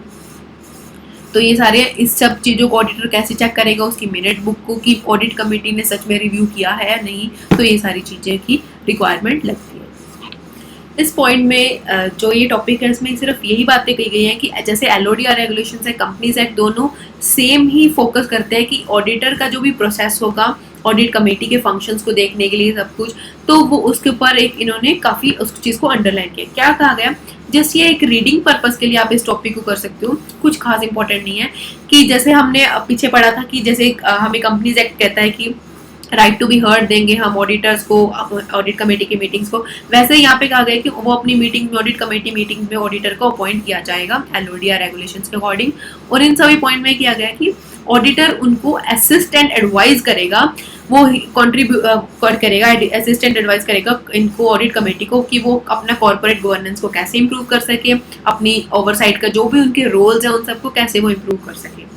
लेकिन यहाँ पे ये चीज़ देखना, ये तो हमें क्लियर है, ऑडिटर को ये बात ध्यान रखी कि उसका रोल नहीं है कॉर्पोरेट गवर्नेंस को डायरेक्टली ड्राइव करने के लिए, यानी डायरेक्टली इंट्रोड्यूस करने के लिए, उसको चलाने के लिए उसका ऑडिटर का यहाँ पे कोई रोल नहीं है। रैदर उसको सिर्फ मैनेजमेंट की रिस्पॉन्सिबिलिटी है, उसको अपना रोल सिर्फ और सिर्फ किसमें करना है, असिस्ट करने में मैनेजमेंट को, ताकि वो कॉर्पोरेट गवर्नेंस को अच्छे तरीके से स्मूथली रन कर सके। तो यही सिर्फ ऑडिटर का यहाँ पे रोल होता है। देन ऑडिटर्स रिस्पॉन्सिबिलिटी, ये भी कोई खास इंपॉर्टेंट टॉपिक नहीं। ऑडिटर की क्या रिस्पॉन्सिबिलिटी होती है, ऑडिटर ये इंश्योर नहीं करता कि कॉर्पोरेट गवर्नेंस अच्छा है, तो यानी कि वो एश्योरेंस नहीं देता कि जो ये एंटिटी है इसकी फ्यूचर वायबिलिटी के रिगार्डिंग या फिर उनकी एफिशिएंसी, उनकी इफेक्टिवनेस के बारे में ऑडिटर कभी भी ऐसी कोई स्टेटमेंट नहीं देता। तो यानी कोई भी एश्योरेंस नहीं देता, ना ही उसकी फ्यूचर वायबिलिटी के बारे में, ना ही उसकी एफिशिएंसी और इफेक्टिवनेस के बारे में कि मैनेजमेंट ने कंडक्ट किए हैं या नहीं। Then general principles of audit क्या कहते हैं हमें, जो भी उसे ऑडिट परफॉर्म करनी है वो एज पर स्टैंडर्ड्स लगा के तो करनी है, और जहाँ पे स्टैंडर्ड्स नहीं है या कुछ भी ऐसी कोई और उसकी प्रोफेशनल असाइनमेंट्स उसे वो कैरी ऑन कर रहा है, तो जहाँ पे उसे कोड ऑफ एथिक्स को फॉलो करना पड़ता है, यानी एसेस एंड एथिक्स को फॉलो करते हुए उसे अपनी ऑडिट कंडक्ट करनी है। Then documentation, MR managerial representations की रिक्वायरमेंट है। अब यहाँ पे आता है verification of composition of board, यानी बोर्ड ऑफ डायरेक्टर्स की हम कॉम्पोजिशन उनका सारा हम डिटेल में देखेंगे कि क्या पॉइंट्स हैं।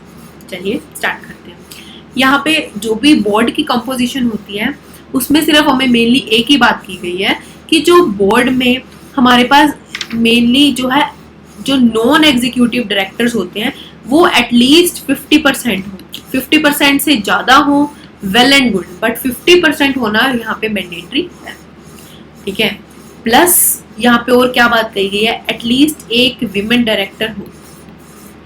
कंपनीज एक्ट हमें जो था, कंपनीज एक्ट में जब हम लॉ में ये चीज़ पढ़ते हैं तो वहाँ पे हमारे ऊपर एक रिक्वायरमेंट है कि हमें एक विमेन डायरेक्टर चाहिए, लेकिन LODR हमें क्या कहता है कि जो हमारी विमेन डायरेक्टर होनी चाहिए वो होनी चाहिए इंडिपेंडेंट विमेन डायरेक्टर।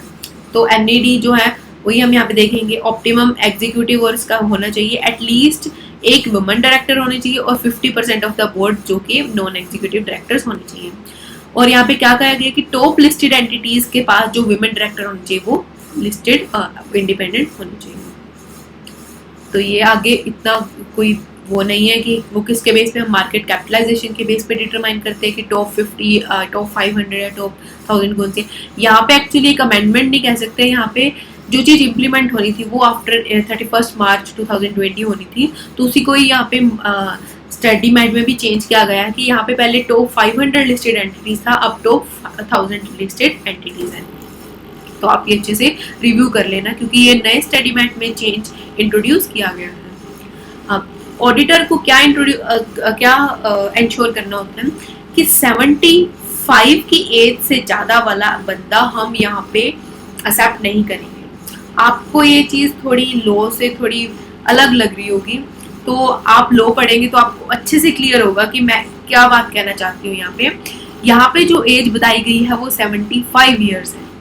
75 ईयर्स की एज से ज़्यादा वाला हमें जो है नॉन एग्जीक्यूटिव डायरेक्टर वो नहीं अलाउड है। यहाँ पे बात की गई है नॉन एग्जीक्यूटिव डायरेक्टर को हम अपॉइंट नहीं करेंगे if he have attend the age of 75 plus, unless अगर SR पास हो जाता है कंपनी में तो हम अपॉइंट कर लेंगे। यस, एज पर लॉ और भी कंडीशंस हैं, उसमें है कि अगर SR नहीं पास होता तो OR प्लस सेंट्रल गवर्नमेंट की परमिशन से we can go further, we can proceed. तो ये बात। अब यहाँ पे कुछ मैक्सिमम नंबर ऑफ डायरेक्टरशिप्स की बात भी की गई है, तो यहाँ पे भी आप ध्यान रखना कि यहाँ पे अमेंडमेंट आई है, ये अमेंडेड पॉइंट है। पहले यहाँ पे 8 लिस्टेड एंटिटीज अलाउड था, अब यहाँ पे 7 है। कोई भी बंदा डायरेक्टर यानी कि इंडिपेंडेंट डायरेक्टर नहीं होगा 7 से ज़्यादा लिस्टेड एंटिटीज में। साथ के साथ अगर वो किसी एंटिटी का होल टाइम डायरेक्टर है या मैनेजिंग डायरेक्टर है, क्योंकि उनके ऊपर वर्कलोड बहुत ज़्यादा होता है, तो वो 3 से ज़्यादा लिस्टेड एंटिटीज में नहीं बन सकते। 3 और 7 इजी है लर्न करना। अब यहाँ पे चेयरपर्सन की बात की गई है। चेयरपर्सन कौन होना चाहिए? नॉन एग्जीक्यूटिव डायरेक्टर, NED ही चेयरपर्सन होगा। और यानी NED है तो ऑब्वियस सी बात है यहाँ पे इंडिपेंडेंट डायरेक्टर ही होगा चेयरपर्सन हमारा। अब वो क्या कहते हैं, जहाँ पे हमारे पास चेयरपर्सन NED होता है तो वहाँ पे जो इंडिपेंडेंट डायरेक्टर की काउंटिंग है हमें 1/3 चाहिए, ठीक है। लेकिन अगर हमारे पास जो हमारा नॉन एग्जीक्यूटिव डायरेक्टर है वो रेगुलर नहीं है, जो हमारा नॉन एग्जीक्यूटिव डायरेक्टर है वो रेगुलर नहीं है, तो उस केस में हमारे को जो इंडिपेंडेंट डायरेक्टर है वो हाफ इंडिपेंडेंट डायरेक्टर चाहिए। या फिर अगर हमारे पास रेगुलर नॉन एग्जीक्यूटिव चेयरपर्सन तो है बट वो या तो खुद ही प्रमोटर है या फिर उसका रिश्तेदार कोई प्रमोटर है, ये कुछ भी ऐसा केस है, ठीक है। प्रमोटर है या कुछ ऐसी बोर्ड की पोजीशन पे है जो like 1 level of the board की पोजीशन पे है, कुछ भी ऐसा, तो उस केस में भी हमें जो है हाफ हमारे को वो इंडिपेंडेंट डायरेक्टर चाहिए। तो वैसे तो 1/3 हमें इंडिपेंडेंट डायरेक्टर रिक्वायर्ड होते हैं जब चेयरपर्सन नॉन एग्जीक्यूटिव है, लेकिन रेगुलर नहीं होता तो हाफ, या प्रमोटर से रिलेटेड है तो भी हाफ। अब यहाँ पे ये कहा गया है कि ये इम्पोर्टेंट है पॉइंट, वैसे हम सबको पता ही है। हम क्या करते हैं हमेशा अपर राउंडिंग ऑफ, अपर राउंडिंग ऑफ, अपर राउंडिंग ऑफ क्यों कहते हैं? क्योंकि हमें हर जगह जहाँ पे भी कहा गया एटलीस्ट ये यानी उतना तो रिक्वायर्ड ही है, तो ऑब्वियसली हम हमेशा अपर राउंडिंग ऑफ करते हैं, यानी सिर्फ फ्रैक्शन की बात की गई है इसमें। द नेक्स्ट कहा गया कि अब यहाँ पे बोर्ड के कॉम्पोजिशन के ऊपर एक और बात की गई है, जिसे हमने लॉ में ये चीज़ पढ़ते हैं कि वैसे जो हमें मिनिमम जो डायरेक्टर्स होते हैं वो रिक्वायर्ड होते हैं 1 2 3, यानी 1 पर्सन ओपीसी में 1, प्राइवेट में एटलीस्ट 2, मिनिमम 2, और पब्लिक कंपनी में हमें मिनिमम 3 रिक्वायर्ड होते हैं डायरेक्टर्स हमारे बोर्ड की कॉम्पोजिशन में। लेकिन हमें यहाँ पे क्या है कि जो टॉप 2000 लिस्टेड एंटिटीज हैं उनकी जो डायरेक्टरशिप होनी चाहिए उसकी 6 डायरेक्टर से कम नहीं होनी चाहिए। ये चीज़ आपको ध्यान रखनी है। अब यहाँ पे जो नेक्स्ट पॉइंट है वो चेयरपर्सन के ऊपर बात करता है, पूरे तरीके से चेयरपर्सन के ऊपर डील करता है। जो चेयरपर्सन होना चाहिए, टॉप 500 लिस्टेड एंटिटीज की बात हो रही है यहाँ पे, तो वो सबसे पहला तो नॉन एग्जीक्यूटिव डायरेक्टर होना चाहिए। We are very clear with that. साथ के साथ जो वो होना चाहिए जो वो सीईओ या किसी से भी रिलेटेड नहीं होना चाहिए। रिलेटिव की डेफिनेशन हम कंपनीज एक्ट में देखते हैं। देन नेक्स्ट इज, ये सारी जो भी एप्लीकेशन है ये नहीं लगेंगे कि अगर वहाँ पे कोई भी एनी आइडेंटिफेबल प्रोमोटर्स है, जैसे कि उनका शेयर होल्डिंग पैटर्न्स वगैरह के अकॉर्डिंग और उन्हें अपना स्टॉक एक्सचेंज के साथ वो फाइल कर चुके हैं, तो वहाँ पे एप्लीकेबल नहीं होगा।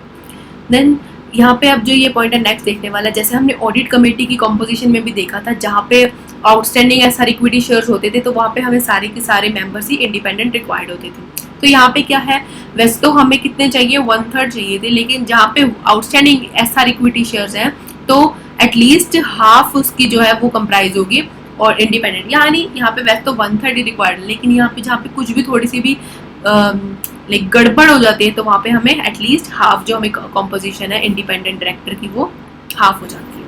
3 पॉइंट्स यहाँ पे हमने देखे।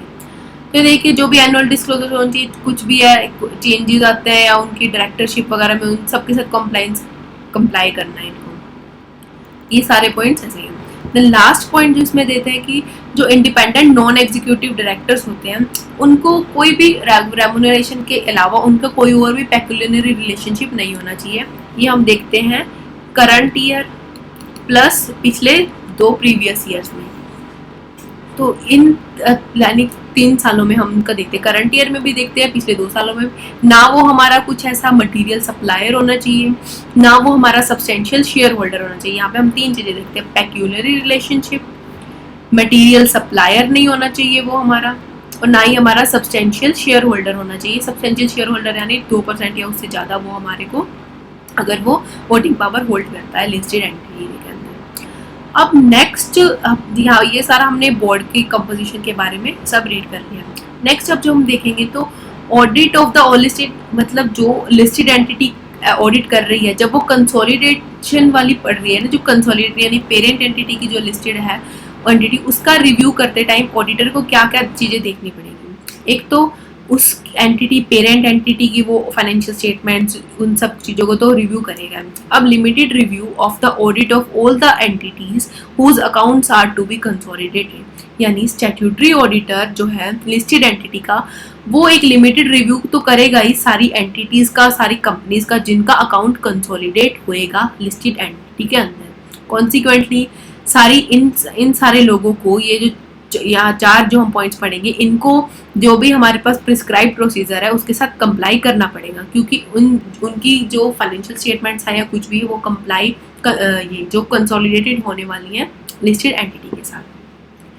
तो वो सारी लिस्टेड एंटिटी जिनके इक्विटी शेयर्स वगैरह लिस्टेड है, यानी वो खुद लिस्टेड है, हमारी सब्सिडरी है बट वो खुद लिस्टेड है, उसके स्टैट्यूटरी ऑडिटर्स आ गए। वो सारी एंटिटीज जो कंसोलिडेट होना चाहती हैं अदर देन वो कौन सी होगी, जो अनलिस्टेड है, जिनकी खुद के पर हो सकता है मटेरियल सब्सिडरीज हो या नॉर्मल, बस जिसके भी अकाउंट्स हैं हमारे साथ, और उन एंटिटीज़ के ऑडिटर्स। तो इनको लर्न करना चाहिए, वो सारी लिस्टेड एंटिटीज़, उसके ऑडिटर्स, कंसोलिडेशन वाली और उसके ऑडिटर्स, उनको साथ को प्रिस्क्राइब प्रोसीजर्स के साथ कंप्लाई करना है। नेक्स्ट आता है remuneration of the directors. Important है और ईजी भी है। अब यहाँ पे जो मेनली जो हम मेन फोकस में हमारे जो रहेंगे वो है नॉन एग्जीक्यूटिव डायरेक्टर्स, उसके बारे में ही ज़्यादा बात होगी। यह क्या है कि डिस्क्लोजर हमें देना पड़ेगा डायरेक्टर्स के रेम्यूनरेशन का, सारी जो भी उनके पेक्यूलियरी रिलेशनशिप है, पेक्यूलियरी रिलेशनशिप या ट्रांजैक्शन इन डायरेक्टर्स की, नॉन एग्जीक्यूटिव डायरेक्टर की, वो डिस्क्लोज होगी एनुअल रिपोर्ट में। हम उनको किस टाइप से पेमेंट कर रहे हैं, क्राइटेरिया ऑफ मेकिंग पेमेंट, वो सब डिस्क्लोज होगा हमारे एनुअल रिपोर्ट में, या फिर हम वेबसाइट पर डिस्क्लोज कर देंगे और उसका जो रेफरेंस लिंक है वो हम प्रोवाइड कर देंगे हमारी एनुअल रिपोर्ट में। ठीक है, in addition to the disclosure जो कंपनीज एक्ट में रिक्वायर्ड हैं, ये सारे डिस्क्लोजर्स भी रिक्वायर्ड होते हैं। क्या क्या डिस्क्लोजर्स होंगे ये? सबसे पहले ये सारे उनका ना जो भी हम उनको रेमुनरेशन प्रोवाइड कर रहे हैं उस सबको बाइफरकेट कर दिया है। उन सारे एलिमेंट जो उनके रेमुनरेशन का पार्ट होते हैं, सैलरी, बेनिफिट्स, मेनली सैलरी की बात हो रही है यहाँ पे। नेक्स्ट उनको हम फिक्स्ड और इंसेंटिव कंपोनेंट जो भी उनके परफॉर्मेंस बेस्ड होता है वो कैसे दे रहे हैं। देन सर्विस जो नोटिस पीरियड का सर्वेलेंस फीस वगैरह होती है, 1 मंथ नोटिस, उसके रिगार्डिंग फीस है। देन स्टॉक ऑप्शन के बारे में, स्टॉक ऑप्शन इफ एनी ये है कि and whether issued at discount कुछ है या कुछ भी ऐसे एक्सरसाइजेबल। तो ये सारे पॉइंट्स आगे हमारे मतलब जो भी कंपनीज एक्ट के कह रहे हैं उसके अलावा कुछ और भी पॉइंट्स हैं। नेक्स्ट अब जो है कि approval of remuneration of directors. अब approval of remuneration of directors में हम देखेंगे कि कोई भी फीस वगैरह जो होती है ये कौन मेनली अप्रूव करता है, कि करते हैं board of director, share holders, ये लोग करते हैं। ऑल फीस या कोई कॉम्पनसेशन जो हमने नॉन एग्जीक्यूटिव डायरेक्टर को देनी है, यहाँ पे बात हो रही है सबसे पहले नॉन एग्जीक्यूटिव, लेकिन यहाँ पे बात होगी एग्जीक्यूटिव डायरेक्टर की भी, इंक्लूडिंग इंडिपेंडेंट डायरेक्टर जो रिकमेंड की थी बोर्ड ने और जिसका अप्रूवल रिक्वायर्ड था शेयर होल्डर से एजीएम में। तो यानी share board plus share holders, इन दोनों का अप्रूवल रिक्वायर्ड है। ठीक है, तो शेयर होल्डर्स रेजोल्यूशन पास करेंगे। जहाँ पे भी सिर्फ रेजोल्यूशन वर्ड लिखा हो तो ऑब्वियसली वो बात होती है ओआर, ऑर्डिनरी रेजोल्यूशन। तो वो ऑर्डर पास करेंगे, ओआर पास करेंगे, जिसमें maximum number of stock option जो हम दे सकते हैं नॉन एग्जीक्यूटिव डायरेक्टर्स को, वो बताया क्या होगा। एक चीज़ आपको यहाँ पे क्लियर होगी, हमने लॉ में ये चीज़ देखी है कि जो इंडिपेंडेंट डायरेक्टर्स होते हैं उसको स्टॉक ऑप्शंस अलाउड नहीं होता। तो ये चीज़ आप फोकस रखिए इस बात का। तो उनको जो नॉन एग्जीक्यूटिव डायरेक्टर्स को maximum number of stock options कितने अलाउड होने चाहिए। हाउएवर जो शेयर होल्डर्स को अप्रूवल है, अगर वो एसआर पास हो गया है, वो हमें एसआर से ही हो सकता है। कुछ ऐसे केसेस हमें यहाँ पे बताया गया है। अगर मान लो कोई एक ऐसा नॉन एग्जीक्यूटिव डायरेक्टर है जिसको इतनी रेमुनरेशन मिल रही है कि वो एक्सीड कर रही है 50% ऑफ द टोटल रेमुनरेशन का, 50% से भी वो ज़्यादा वो सिंगल बंदा ले रहा है, तो उसकी एक तो अप्रूवल हर साल होगी, ठीक है, एवरी ईयर होगी उसकी, प्लस एसआर पास होगा उस केस में, एसआर पास होगा, एवरी ईयर पास होगा। ठीक है, जो जिसको भी अगर सिंगल नॉन एग्जीक्यूटिव डायरेक्टर्स को एक्सीडिंग 50% अगर मिल रही है, exceeding 50% of the total annual remuneration जो कि ऑल द एनईडीज को मिलनी थी, तो उसकी डिटेल्स वगैरह बता के हम एसआर पास होगा। देन यहाँ पे अब क्या कहा गया कि requirements of obtaining prior approval, obviously बात है हम जिस एजीएम में उनसे या ईजीएम में हम उनसे अप्रूवल ग्रांट करेंगे तो उसके नोटिस में हमें ये सब चीज़ें बतानी पड़ेंगी। और ये चीज़ सिटिंग फीस पे एप्लीकेबल नहीं होती क्योंकि सिटिंग फीस फिक्स्ड होती है, और सिटिंग फीस जो है वो इंडिपेंडेंट डायरेक्टर और विमेन डायरेक्टर की बाकी डायरेक्टर्स से कम नहीं हो सकती। देन नेक्स्ट, अब यहाँ पे जो ये बात की गई है, ये बात की गई है एग्जीक्यूटिव डायरेक्टर्स के रिगार्डिंग। अब ये कहते हैं फीस जो हमने एग्जीक्यूटिव डायरेक्टर्स को देनी है जो कि प्रोमोटर्स हैं या फिर members of the promoter group हैं, मेनली हाई लेवल लोगों की बात, प्रोमोटर्स लोगों की बात यहाँ पे की गई है। Shall subject to the approval of, वैसे इनको कोई भी ऐसा एसआर की रिक्वायरमेंट हर बार नहीं है, लेकिन सिर्फ 2 केसेस में यहाँ पे कंडीशन लगाई गई है। 2 केसेस में इनको एसआर पास करके ही हमें अब ये इनको रेमुनरेशन हम प्रोवाइड करेंगे। वो क्या केसेस हैं, अगर इनकी एनुअल रेमुनरेशन किसी ऐसे एक एग्जीक्यूटिव डायरेक्टर की या तो 5 करोड़ से ज़्यादा है या फिर 2.5% से ज़्यादा है, जो हमारे लिस्टेड एंटिटी के नेट प्रॉफिट्स हैं। नेट प्रॉफिट्स हम कैसे देखते हैं, एडजस्टेड नेट प्रॉफिट सेक्शन 198 में हम डील करते हैं। नेट प्रॉफिट से 2.5% ज़्यादा या कुछ, अगर एक से ज़्यादा ऐसे एग्जीक्यूटिव डायरेक्टर है तो एक्सीड 5% की हमें यहाँ पे दी गई है इम्प्लीकेशन। तो ये एग्जीक्यूटिव डायरेक्टर्स के रिगार्डिंग थी, और जो ऊपर हमने देखी थी वो नॉन एग्जीक्यूटिव डायरेक्टर्स के अंडर थी। तो इसमें क्या बात की गई है, यहाँ पे मेनली उनकी मीटिंग्स के बारे में बात की गई है। जो हमारे बोर्ड ऑफ डायरेक्टर्स हैं वो कैसे मीट करेंगे और क्या उनकी क्वारम की रिक्वायरमेंट होगी। तो वही बात है, वो साल में 4 बार मिलेंगे, 4 मीटिंग्स होंगी, और हर मीटिंग के बीच यानी दो कॉन्जिक्यूटिव मीटिंग्स के बीच 120 दिन से ज़्यादा का गैप नहीं होना चाहिए, एटलीस्ट 4 टाइम्स, और मैक्सिमम गैप जो है वो 120 डेज का ही होना चाहिए। देन अब यहाँ पे कोरम की क्या बात की गई है, जो हर मीटिंग का जो कोरम होगा वो कैसा होगा कि 1/3 ऑफ द टोटल स्ट्रेंथ और 3 directors whichever is higher. ठीक है, 1/3 ऑफ द टोटल डायरेक्टर्स और 3 directors whichever is higher. तो इसमें से हम ये चीज़ देखेंगे, इन दोनों में से हायर देखेंगे। लेकिन यहाँ पे एक रिक्वायरमेंट है, जैसे ऑडिट कमेटी में तो ये रिक्वायरमेंट थी कि मिनिमम हमें 2 इंडिपेंडेंट डायरेक्टर तो चाहिए, यहाँ पे ऐसी सिर्फ एक रिक्वायरमेंट है कि मिनिमम हमें 1 इंडिपेंडेंट डायरेक्टर रिक्वायर्ड है, ठीक है, यानी 1/3 या 3 विच एवर इज हायर, और प्लस हमें इंक्लूडिंग 1 इंडिपेंडेंट डायरेक्टर होना चाहिए। तो पार्टिसिपेशन अगर वीडियो कॉन्फ्रेंसिंग वगैरह से होगी तो भी वो इंक्लूडेड होनी चाहिए, यानी कॉरम में काउंट होती है। वो बातें अलग है कि अगर वो फिजिकल बोर्ड मीटिंग जहाँ पे जिन केसेस में कंपलसरी होती है, जैसे जहाँ पे हमारी फाइनेंशियल स्टेटमेंट्स अप्रूव होनी है या कुछ भी ऐसा, तो उन केसेस में वो कॉरम के अलावा हम जो है वीडियो कॉन्फ्रेंसिंग के अलावा उनको कंसिडर करते हैं। नेक्स्ट जो पॉइंट आता है वो कमेटी में कितनी कमेटी का वो मेंबर बन सकता है और कितनी कमेटी में वो चेयरपर्सन। तो यानी 10 कमेटी के अंदर वो मेंबरशिप होल्ड कर सकता है, चेयरपर्सनशिप यानी चेयरपर्सन वो बन सकता है 5 कमेटीज में, 10 कमेटी से ज़्यादा में नहीं बन सकता, और चेयरपर्सन है वो 5 कमेटीज में नहीं बन सकता। नेक्स्ट पॉइंट आता है कि जो बोर्ड है वो जो भी उनके ऊपर लॉज एंड रेगुलेशंस एप्लीकेबल होते हैं तो उनकी कंप्लायंस को रिव्यू करेगा, ठीक है, all laws applicable to the listing entities. फिर जो नॉन एग्जीक्यूटिव डायरेक्टर्स थे उनकी जो भी शेयर होल्डिंग है ना एंटिटी के अंदर उनको डिस्क्लोज करनी है एंटिटी को, ठीक है, डिस्क्लोज करेंगे उनकी share holdings in the listing entities जहाँ पे उन्हें प्रपोज टू बी अपॉइंट होना है, या फिर अपने अपॉइंटमेंट से पहले उनको ये चीज़ वो डिस्क्लोज कर देंगे। और ये चीज़ डिस्क्लोज होनी चाहिए हमारे जो जर्नल मीटिंग जो एजीएम या ईजीएम का जो भी नोटिस जाता है, क्योंकि वहाँ पे हम सारी कंडीशंस बताते हैं। नेक्स्ट आता है जो इंडिपेंडेंट डायरेक्टर है वो उसको लाइबल, देखो इंडिपेंडेंट डायरेक्टर को हम तभी लाइबल हेल्ड कर सकते हैं जब उसकी नॉलेज में कुछ काम हुआ है कुछ भी, या फिर उसके कंसेंट से, या उसके हमेशा ये 3 चीज़ें याद रखो, या उसके कंसेंट से काम हुआ है, या उसके कन्विवेंस यानी मतलब उसकी असिस्टेंस से काम हुआ है, या फिर उसकी नेग्लिजेंस की वजह से जहाँ पे उसने डिलीजेंटली एक्ट नहीं किया, उसकी कंसेंट से, उसकी कन्विवेंस से, और यहाँ पे जहाँ पे उसने डिलीजेंटली एक्ट नहीं किया, तो उस केस में ऑडिटर को हेल्ड लाइबल, इंडिपेंडेंट डायरेक्टर उसको हेल्ड लाइबल किया जाएगा। ये 2 पॉइंट्स नए इंट्रोड्यूस हुए हैं। क्या पॉइंट्स हैं ये?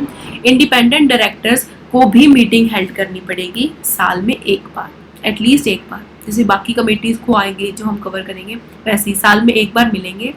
और इनकी मीटिंग में सारे के सारे डायरेक्टर सिर्फ इंडिपेंडेंट डायरेक्टर ही होने चाहिए, without the presence of the non independent director and the members of the management, यानी कोई भी नहीं होगा, सिर्फ इंडिपेंडेंट डायरेक्टर्स इस मीटिंग में आएंगे। और सारे के सारे इंडिपेंडेंट डायरेक्टर्स को जरूरी है इस मीटिंग में प्रेजेंट होना, तभी ये, क्योंकि साल में 1 बार मिल रहे हैं, सिर्फ हम ही मिलेंगे, किसी और को नहीं आने देंगे और सारे आएंगे, तो ये बात ये कहता है, ठीक है। और ये आगे कुछ भी नहीं है पॉइंट। अब ये कहते हैं मिनिमम इन्फॉर्मेशन जो हमारे बोर्ड ऑफ डायरेक्टर्स को रखनी है, मतलब प्लेस करनी है जीएम में, वो एज पर शेड्यूल हमें डिस्क्राइब्ड है। अब जो सीनियर मैनेजमेंट के जो लोग होते हैं उन्हें डिस्क्लोजर देना पड़ता है कि उनकी कोई भी ऐसी फाइनेंशियल ट्रांजैक्शन या कमर्शियल ट्रांजैक्शन है, मटीरियल ट्रांजैक्शन जिसकी वजह से उनका कन्फ्लिक्ट ऑफ इंटरेस्ट यानी पर्सनल इंटरेस्ट हर्ट होता है, पर्सनल इंटरेस्ट इन्फ्लुएंस हो जाता है, तो उनको वो चीज़ डिस्क्लोज करनी पड़ेगी, ठीक है। नेक्स्ट ये जो पॉइंट्स हैं या इन्हीं को ही आगे फर्दर डिस्क्राइब किया गया है। अब ये पॉइंट है जो इंडिपेंडेंट डायरेक्टर या तो रिजाइन कर रहा है, रिमूव हो रहा है बोर्ड से, रिजाइन कर रहा है, रिमूव हो रहा है बोर्ड से, तो जिसकी जगह पे नया जो है इंडिपेंडेंट डायरेक्टर है हमें लाना पड़ेगा। ये क्यों होता है? ये किस केस में होता है? जहाँ पे इंटरमीडिएट वैकेंसी आती है, जैसे कि ये जो इसकी कंडीशंस है वो सेम है जैसे हम विमेन डायरेक्टर की रिक्वायरमेंट को पूरा करने के लिए। ये वही बात है ना, ये तब अप्लाई नहीं होगी जब हमारे पास enough more than required independent director, तो एक चला जाएगा तो भी फर्क नहीं पड़ेगा, तो उस केस में। अब meetings of the board of director हमने देखा कि कितनी बार साल में 4 मीटिंग होनी चाहिए और 120 दिन से ज़्यादा गैप नहीं होना चाहिए, लेकिन पहली मीटिंग कब होनी चाहिए? इनकॉर्पोरेशन के 30 दिन के अंदर विद इन द जो भी कंपनी इनकॉर्पोरेट हुई है उसके 30 दिन के अंदर जो है पहली मीटिंग हमारी हो जानी चाहिए। देयर आफ्टर मिनिमम 4 मीटिंग्स हर साल with maximum gap of 120 days. बाकी सेंट्रल गवर्नमेंट कुछ कंपनीज को, कुछ एंटिटीज को एग्जम्प्ट कर सकता है इससे। यहाँ पे एक जो पॉइंट है इम्पोर्टेंट है, इस पॉइंट को कई बार हम स्किप भी कर देते हैं ये कहते हैं कि specified IFSC public and private companies के लिए कुछ अलग कंडीशंस बताई गई हैं हमें। It shall hold the first meeting of the board of directors with in 60 days of its incorporation. वहाँ पे हमारा 30 डेज था, यहाँ पे 60 डेज ऑफ इनकॉर्पोरेशन है। उसके बाद उसे यानी साल में 2 मीटिंग्स करनी है, 1 meeting of the board of director in each half of the calendar year, यानी साल में 2 मीटिंग्स करनी है। और कुछ अलग से रिक्वायरमेंट कुछ और एंटिटीज के ऊपर भी है।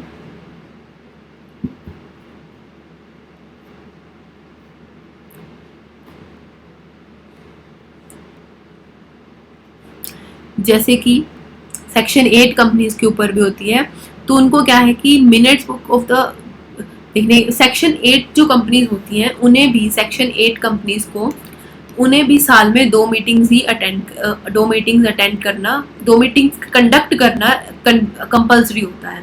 जैसे कि वो भी फर्स्ट कैलेंडर ईयर में वो मतलब यानी कि 6 मंथ्स में पहले 6 मंथ में एक मीटिंग कंडक्ट करेंगे, देन वो नेक्स्ट 6 मंथ में एक मीटिंग कंडक्ट करेंगे।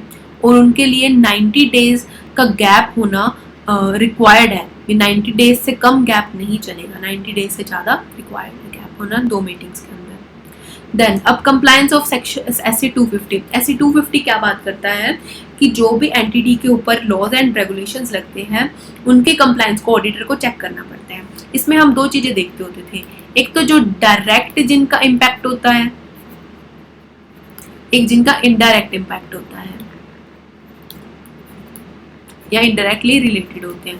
Direct impact to financial statements, जिनका डायरेक्ट इम्पैक्ट उसके लिए ऑडिटर वेरियस प्रोसीजर्स लगाएगा, उसका कंप्लायंस चेक करेगा। लेकिन जो इनडायरेक्ट इम्पैक्ट होता है उसके लिए ऑडिटर सिर्फ देखेगा कि कहीं नॉन कंप्लायंस तो नहीं है, जस्ट ये चीज़ें देखेगा। तो वही यहाँ पे चीज़ें की गई हैं। तो ऑडिटर को sufficient appropriate auditor evidence obtain करने पड़ेगी कि जो भी उनके लिए ये देखिए जो डायरेक्ट इफेक्ट था जिनका उसके रिगार्डिंग, और मैनेजमेंट से सिर्फ इंक्वायर कर लेगा कि जो भी अदर लॉज एंड रेगुलेशंस है कि उनका कंप्लायंस हो रहा है या नहीं, कोई नॉन कंप्लायंस तो नहीं है। तो इसके रिगार्डिंग वो WR ऑब्टेन करेगा कि आपने सभी चीज़ें कंप्लाई की हैं या नहीं। अब नेक्स्ट आता है कोड ऑफ कंडक्ट का। इसके ऊपर भी क्वेश्चन आ सकता है और इसे लर्न करना बहुत ईजी है। सबसे पहले कोड ऑफ कंडक्ट क्या होता है? कोड ऑफ कंडक्ट एक एंटिटी के अंदर होना जरूरी है जिसको हर एम्प्लॉय फॉलो करेगा। टॉप मैनेजमेंट के लोग तो फॉलो करेंगे ही करेंगे।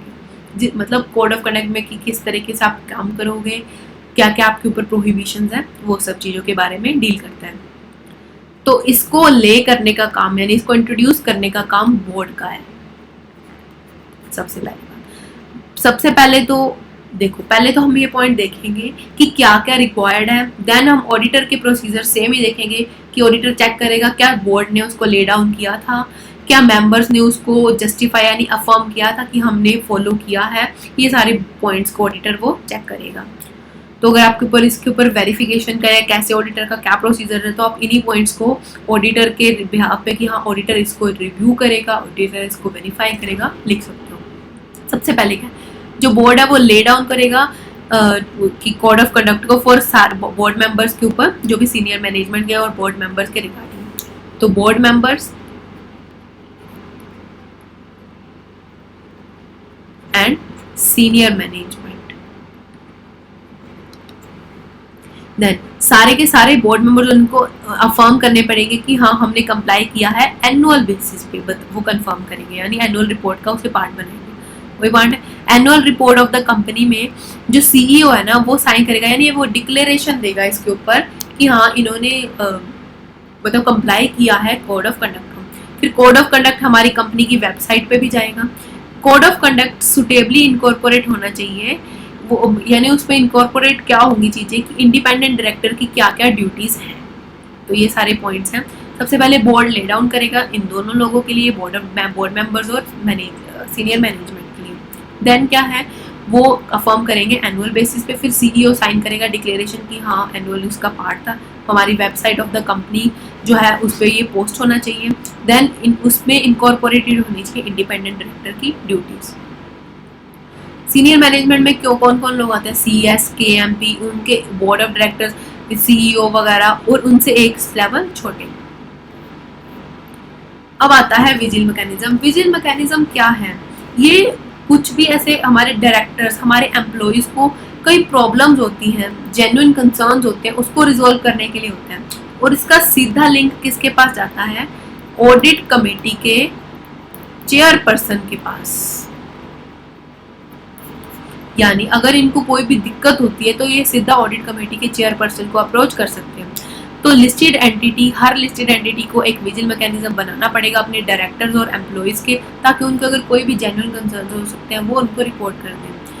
तो mechanism should be provide adequate safeguard देंगे इनके कोई रिगार्डिंग इनको कोई विक्टिमाइजेशन ना कर पाए, और कोई भी और एनी अदर पर्सन जो भी अवेल करेगा इस मैकेनिज्म को, तो उसके पास क्या होगा? डायरेक्ट असेस होगा, direct access to the chairperson of the audit committee in appropriate, जो भी कोई भी ऐसे एक्सेप्शनल सर्कमस्टांसेस में उनका असेस मिल जाएगा।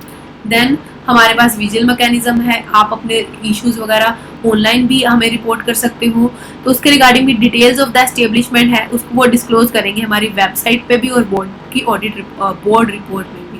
देन अब जो नेक्स्ट अब हम टॉपिक देखेंगे, सब्सिडरी ऑफ लिस्टेड एंटिटी यानी मटीरियल सब्सिडरी, जो हमने अमेंडेड टॉपिक पढ़ा था उसके रिगार्डिंग यहाँ पे अब है कि हमारी मटीरियल सब्सिडरी कौन सी होगी। जो LODR का सेक्शन रेगुलेशन 16 है वो तो कहता है मटीरियल सब्सिडरी वो होती है जो कि 10% से एक्सीड करती है उसका कंसोलिडेटेड इनकम या फिर नेटवर्थ। कंसोलिडेटेड इनकम या फिर नेटवर्थ 10% से एक्सीड करती है, ठीक है। तो वो हमारी लिस्टेड एंटिटी की मटीरियल सब्सिडरी बन जाती है। कोई भी ऐसी सब्सिडरी होती है जिसकी टोटल से 10% से एक्सीड कर जाए। लेकिन यहाँ पे हमें सेक्शन ये जो रूल 24 है, रेगुलेशन 24 है, यहाँ पे हमें वो बताता है कि उसके अकॉर्डिंग जो है मटीरियल सब्सिडरी 20% है। 20% से जब उसकी नेट इनकम या फिर नेटवर्थ एक्सीड कर जाए उस केस में। अब इस केस में ऑडिटर को क्या क्या चीज़ें देखनी पड़ेंगी हम वो देखते हैं। सबसे पहली रिक्वायरमेंट तो क्या आती है कि इसको आप थोड़ा इजी वे में पढ़े, जो भी हमारे लिस्टेड एंटिटी का इंडिपेंडेंट डायरेक्टर होगा, लिस्टेड एंटिटी का इंडिपेंडेंट डायरेक्टर, एक इंडिपेंडेंट डायरेक्टर वो मटीरियल सब्सिडरी में एज अ डायरेक्टर होगा।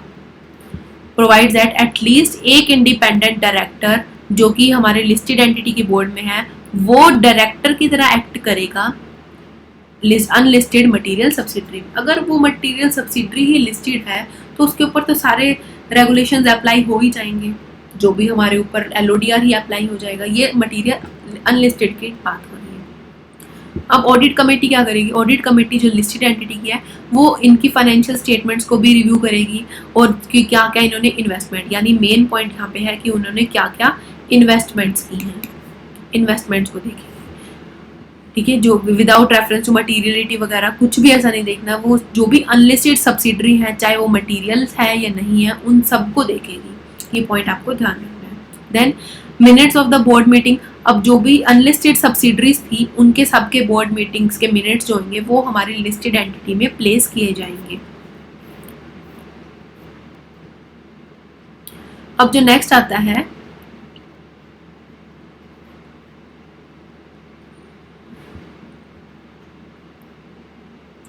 कि अगर लिस्टेड एंटिटी को अपने जो शेयर्स हैं, यहाँ पे हम 2 पॉइंट देखेंगे। ये जो फोर्थ पॉइंट है ये शेयर्स के रिगार्डिंग है, ये है असेट्स के रिगार्डिंग। जो लिस्टेड एंटिटी है वो अपने शेयर्स डिस्पोज ऑफ नहीं कर सकती अगर उसका कंट्रोल लूज हो रहा है या फिर वो 50% से ज़्यादा लूज कर रही है, उतनी रिडक्शन वो नहीं कर सकती। ऐसे अगर करना चाहती है तो कंपनी में SR पास होगा, SR पास करके वो करेगी, नोट कोई डाउट नहीं है। या तो SR पास करके कर लो, अदरवाइज नहीं कर सकते। या फिर कुछ ऐसी कंडीशंस हैं अगर मान लो आपको कोर्ट या ट्रिब्यूनल नहीं अप्रूव करा हो इस चीज़ के लिए, या फिर ये चीज़ रेजोल्यूशन प्लान का पार्ट हो, रेजोल्यूशन प्लान जो हम IBC में पढ़ते हैं उसका। लेकिन इस चीज़ में आपको ध्यान रखना पड़ेगा कि जो ये हम अगर जिस केस में रेजोल्यूशन प्लान है तो उस केस में हमने स्टॉक एक्सचेंज को 1 day of the resolution plan जब अप्रूव किया गया उसके 1 दिन के अंदर अंदर ही हमें स्टॉक एक्सचेंज को ये चीज़ इंटीमेट करनी है, डिस्क्लोज करनी है। वही सेम पॉइंट्स हमारे पास यहाँ पे असेट्स को आते हैं। असेट्स को आप बेच नहीं सकते, डिस्पोज ऑफ या लीज नहीं कर सकते। अगर आप कितनी असेट्स को नहीं कर सकते, ऑफ द मटेरियल सब्सिडी को 20% से ज़्यादा आप नहीं कर सकते। हाँ, उस केस में आप कर सकते हो या तो SR पास हो जाए, या तो SR पास हो जाए, या फिर आपको कोई कोर्ट या ट्रिब्यूनल ने कहा हो, या रेजोल्यूशन प्लान पास हो, और ये रेजोल्यूशन प्लान भी आप 1 डे के अंदर डिस्क्लोज करोगे स्टॉक एक्सचेंज को। ठीक है, नेक्स्ट जो पॉइंट आता है दैट इज रिगार्डिंग अगर लिस्टेड एंटिटी, अगर वही बात है ना, लिस्टेड एंटिटी भी आपकी अगर लिस्टेड सब्सिडरी है तो अगर वो खुद की अगर उसकी होल्डिंग आगे और होल्डिंग है जो अनलिस्टेड है तो उनके ऊपर ऑब्वियसली अप्लाई हो जाएगा। मटेरियल आपने डिस्क्लोज करना है अपनी साइट पे भी और एनुअल रिपोर्ट में भी। Then secretarial audit of unlisted entity और इट्स मटेरियल अनलिस्टेड। यहाँ पे आपको मेन बात जो ध्यान रखनी है वो ये है, मटेरियल अनलिस्टेड सिर्फ वो होंगी जो कि listed entity and material unlisted subsidiary जो कि इनकॉर्पोरेटेड इन इंडिया है। ठीक है, उनके ऊपर उनको सेक्रेटरियल ऑडिट करवानी पड़ेगी और अपनी एनुअल रिपोर्ट में उसको अनेक्सर बना के उसका पार्ट बनाना पड़ेगा। कौन करेगा इसकी, और जो भी कंपनी सेक्रेटरी इन प्रैक्टिस होता है वो यहाँ पे करेगा। और ये चीज़ एप्लीकेबल होने लगी थी 31 मार्च 2019 से ही।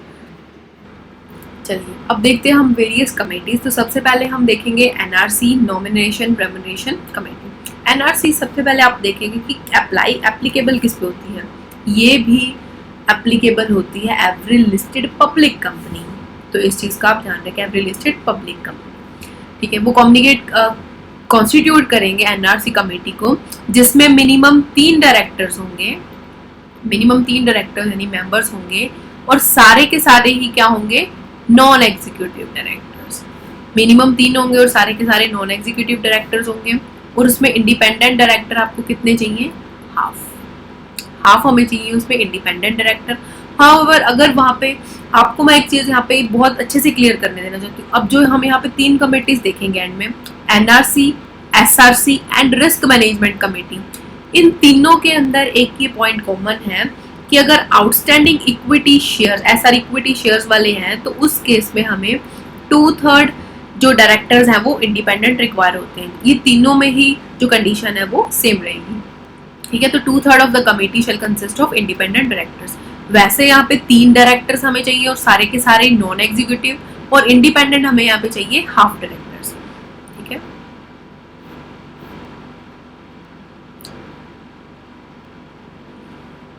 अब जो यहाँ पे इसका चेयरपर्सन होना चाहिए NRC का। अब यह एक्स्ट्रा एक नया पॉइंट है यहाँ पे, जो कंपनी का जो चेयरपर्सन होगा एंड लिस्टेड एंटिटी में वो NRC का चेयरपर्सन नहीं हो सकता लेकिन NRC का मेंबर हो सकता है। यानी company chairperson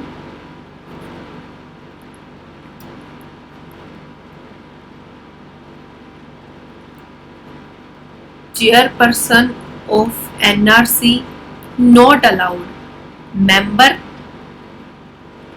of NRC allowed है। NRC का वो मेंबर हो सकता है but he could not chair the NRC committee. तो नेक्स्ट अब इसमें कॉरम, और ये जैसे मैंने आपको बताया आउटस्टैंडिंग इक्विटी शेयर्स वाला पॉइंट कॉमन है, वैसे ही यहाँ पे इनके अंदर मीटिंग का पॉइंट कॉमन है। ये भी जो है साल में एक बार मीटिंग करेंगे, इनकी मीटिंग एक ही बार होगी। कॉरम इनका क्या रहेगा, quorum for a meeting of this should be या तो आइदर 2 मेंबर्स आए इनके या फिर 1/3 ऑफ द मेंबर्स आए, विच एवर इज हायर। लेकिन यहाँ पे भी बोर्ड ऑफ डायरेक्टर्स की तरह एक डायरेक्टर हमें इंडिपेंडेंट चाहिए। सिर्फ ऑडिट कमेटी में हमने 2 देखे थे कि 2 मिनिमम इंडिपेंडेंट डायरेक्टर होने चाहिए, अदरवाइज यहाँ पे 2 या फिर 1/3 यहाँ पे हमें देखा जो कि होना चाहिए। वैसे इसके अगर आप कोरम देखिए तो कोरम बिल्कुल सेम है ऑडिट कमेटी की तरह, बट यहाँ पे जो डिफरेंस है वो यहाँ पे 1 इंडिपेंडेंट डायरेक्टर है और ऑडिट कमेटी में 2 था। NRC कितनी बार मिलेंगे साल में, एटलीस्ट एक बार मिले, इससे ज़्यादा हो तो चलेगा। अब आते हैं हम इसकी रोल की तरह। NRC का रोल इम्पोर्टेंट है और ये पिछले एग्जाम में पूछा भी गया है। रोल ऑफ NRC कि पूरा अगर कमेटी पे क्वेश्चन आ रहा है तो पूरा फुल फ्लैश ही पूछा जाएगा, यानी उसके कंपोजिशन भी और उसके रोल्स भी। तो उसमें क्या आता है, सबसे पहले फॉर्मुलेशन ऑफ द क्राइटेरिया कि हम कौन से लोग क्या क्वालिफिकेशंस देखेंगे, पॉजिटिव एट्रीब्यूट्स देखेंगे, इंडिपेंडेंस ऑफ डायरेक्टर चेक करेंगे और रिकमेंड करेंगे बोर्ड। यानी एक तरीके की यहाँ पे ये पॉलिसी बनाते हैं, क्योंकि नॉमिनेशन और रेमुनरेशन, यानी लोगों को नॉमिनेट करेंगे एज ए डायरेक्टर बनने के लिए, कितनी उनकी रेमुनरेशन होनी चाहिए। तो नॉमिनेट किस बेसिस पे करेंगे, क्या क्वालिफिकेशंस, क्या उनके अंदर एट्रीब्यूट्स होने चाहिए, इंडिपेंडेंस वगैरह, और उसी हिसाब से वो एक पॉलिसी को रिकमेंड करेंगे बोर्ड ऑफ डायरेक्टर्स को रिलेटिंग टू उनकी रेमुनरेशन कैसे होनी चाहिए, किसकी, डायरेक्टर्स की, KMP की और अदर एम्प्लॉइज की, directors, KMP and other employees. अब वो क्या करेंगे कि एक क्राइटेरिया बनाएंगे कि अब हमने इंडिपेंडेंट डायरेक्टर जो हमारी एंटिटी के अंदर हैं उनको उनकी परफॉर्मेंस देखने के लिए, इंडिपेंडेंट डायरेक्टर्स और बोर्ड ऑफ डायरेक्टर्स की परफॉर्मेंस देखने के लिए यहाँ पे क्राइटेरिया बनाएंगे। अब दो टाइप के, तो जो पहले हमने 2 पॉइंट हो गए वो तो एक तरीके की इन्होंने क्राइटेरिया बताया। सबसे पहले कोई भी डायरेक्टर्स है हमारे पास, उनकी हमने इंडिपेंडेंस चेक करने के लिए क्वालिफिकेशंस वगैरह ये सारा कुछ। सेकंड जो आया इंडिपेंडेंट डायरेक्टर और बोर्ड ऑफ डायरेक्टर्स की अब हम परफॉर्मेंस देखेंगे। पहले तो उनको अपॉइंट किया, फिर उनकी परफॉर्मेंस देखी, फिर अब एक पॉलिसी बना के दे दी बोर्ड को ऑन बोर्ड डाइवर्सिटी, क्योंकि बोर्ड में वेरियस टाइप के नॉन एग्जीक्यूटिव और इंडिपेंडेंट डायरेक्टर है, एक फिर इनको पॉलिसी बना के दे दी। अब कुछ ऐसे लोगों को आइडेंटिफाई किया जो लोग डायरेक्टर बन सकते हैं, जो कि क्वालिफाइड है, आइडेंटिफाई किया। अब हमने जब पॉलिसी बना के दी तो अब हमें लगा कि लोग तो कम है, सबसे पहले अपॉइंट किया, फिर परफॉर्मेंस देखी, फिर पॉलिसी ही बना दी, उसके बाद हमने आइडेंटिफाई किया नए लोगों को जो कि क्वालिफाइड है टू बिकम डायरेक्टर, या जो अपॉइंट हो सकते हैं सीनियर मैनेजमेंट में, जो भी हमने क्राइटेरिया फर्स्ट पॉइंट में, सेकंड पॉइंट में ले डाउन किया था, और रिकमेंड कर देंगे हम बोर्ड ऑफ डायरेक्टर्स को कि उनको अपॉइंट कर लो। Whether to extend or continue the term of the appointment of independent director on the basis of the report of the performance। अब देखो, जो 4th पॉइंट है वो फर्स्ट पॉइंट से रिलेटेड है, जो 5th पॉइंट है वो सेकंड पॉइंट से रिलेटेड है। फिर 4th पॉइंट में जो हमें बात कही गई है कि हमने सबसे पहले क्राइटेरिया बना के रख दिया कि हाँ ऐसे लोगों को ऐसी क्वालिफिकेशंस हमें चाहिए, कि हमने एक तरीके से हमने न्यूज़पेपर में ऐड दे दी कि हमने इसी क्वालिफिकेशन के लोग चाहिए, ठीक है। फिर 4th पॉइंट में हमने देखा कि हमने जो भी हम खुद देखने लगे, या हमारे पास इंटरव्यू आए या रेज्यूमेज आए सपोज, तो उसमें हम देखेंगे कि आइडेंटिफाई करेंगे कि कौन कौन लोग बन सकते हैं डायरेक्टर्स या सीनियर मैनेजमेंट के लोग, और रिकमेंड कर देंगे उनके नाम हम बोर्ड को, ठीक है। फिर सेकंड पॉइंट में हमने देखा कि हम इंडिपेंडेंट डायरेक्टर्स को, बोर्ड ऑफ डायरेक्टर्स की परफॉर्मेंस को हम इवेल्युएट करेंगे। 5th पॉइंट क्या कहता है, उनकी परफॉर्मेंस के बेस पे हम डिसाइड करेंगे कि उनकी जो हमारी टर्म ऑफ अपॉइंटमेंट है उसको कंटिन्यू रखना है या उसको ख़त्म करना है या उसे एक्सटेंड करना है। वेदर टू एक्सटेंड और continue the term of the appointment of the independent director, जो हमने परफॉर्मेंस इवैल्यूएशन क्राइटेरिया के बेस पे डिसाइड किए। फिर बोर्ड को रिकमेंड कर देंगे जो ऑल द रेमुनरेशन इन किस फॉर्म में आप पे करोगे सीनियर मैनेजमेंट को, यानी यहाँ पे जो लोग हैं directors, independent director, senior management, इन लोगों की बात की गई है।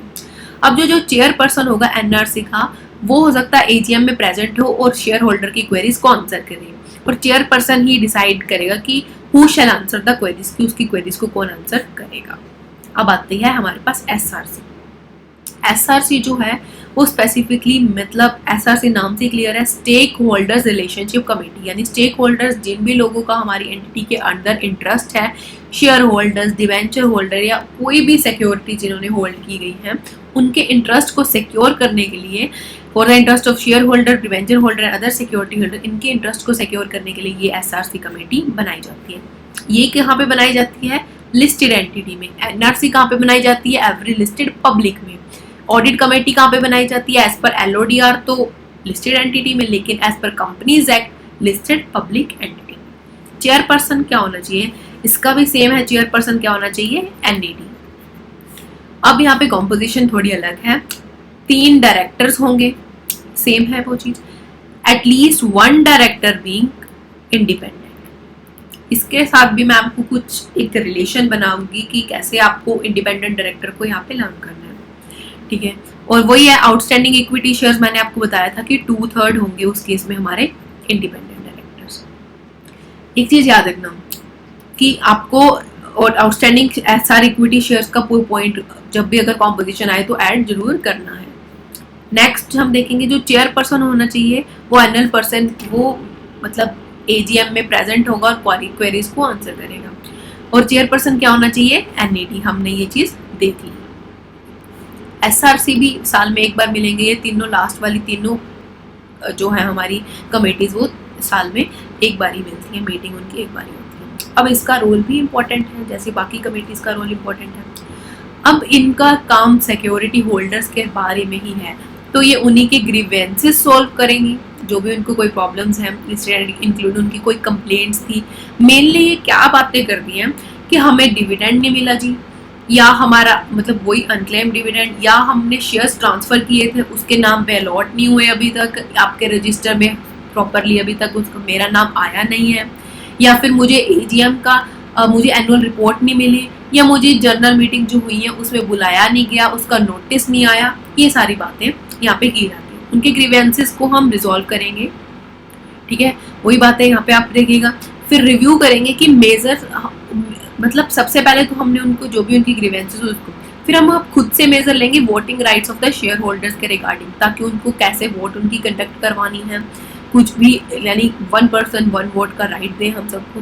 Review of adherence to the service standards adopted by the listed entity in respect of various services being rendered by the, यानी शेयर ट्रांसफर एजेंट या रजिस्ट्रार की जो भी सर्विसेज हैं उसके रिगार्डिंग हम स्टैंडर्ड्स को रिव्यू करेंगे। द लास्ट इज रिव्यू करेंगे वेरियस मेजर्स को और इनिशिएटिव्स लेंगे बाय द लिस्टेड एंटिटी, ताकि जो भी, जैसे हमने फर्स्ट पॉइंट में उनको देखा कि कोई भी अनक्लेम डिविडेंड है उसकी क्वांटम को यानी कम किया जाए, कि हमारे पास फालतू की कामों के लिए लोग ना आए, हम पहले ही ऐसे मेजर्स अडॉप्ट कर लें ताकि ये प्रॉब्लम्स टाइमली रिजॉल्व हो जाए। तो ये सारे पॉइंट्स हम इसमें देखेंगे। ऑडिटर इस सब चीज़ों को कैसे चेक करेगा, उनकी मिनट बुक को ऑब्जर्व करेगा, ये सब चीज़ें ऑडिटर को करनी पड़ेगी। लास्ट यहाँ पे जो कमेटी आती है that is risk management committee, important है। रिस्क मैनेजमेंट कमेटी की जो कॉम्पोजिशन है वो सबसे डिफरेंट है। क्या होती है, board of director risk management committee बनाएंगे, इसके सारे मेंबर्स बोर्ड ऑफ डायरेक्टर्स वाले ही होने चाहिए। Majority members board of directors के आ जाएंगे, बाकी हो सकता है कुछ सीनियर मैनेजमेंट के लोग आ जाए, बट मेजरली मेजोरिटी जो मेंबर्स होंगे, मेजोरिटी जो इनकी होगी that would be board of directors. तो majority of the members board of directors होंगे। अगर आउटस्टैंडिंग इक्विटी शेयर्स है तो मैंने आपको बताया था, तो 2/3 है वो यहाँ पे सेम है, तो इंडिपेंडेंट डायरेक्टर होते हैं। चेयरपर्सन इसका मैंडेटरी है कि वो बोर्ड ऑफ डायरेक्टर का ही एक हिस्सा हो, वही हमारा चेयरपर्सन बनेगा आरएमसी का। और सीनियर एग्जीक्यूटिव मेंबर्स हो सकते हैं, अलाउड है, लेकिन सीनियर एग्जीक्यूटिव और सीनियर लोग जो हैं वो चेयरपर्सन नहीं बन सकते।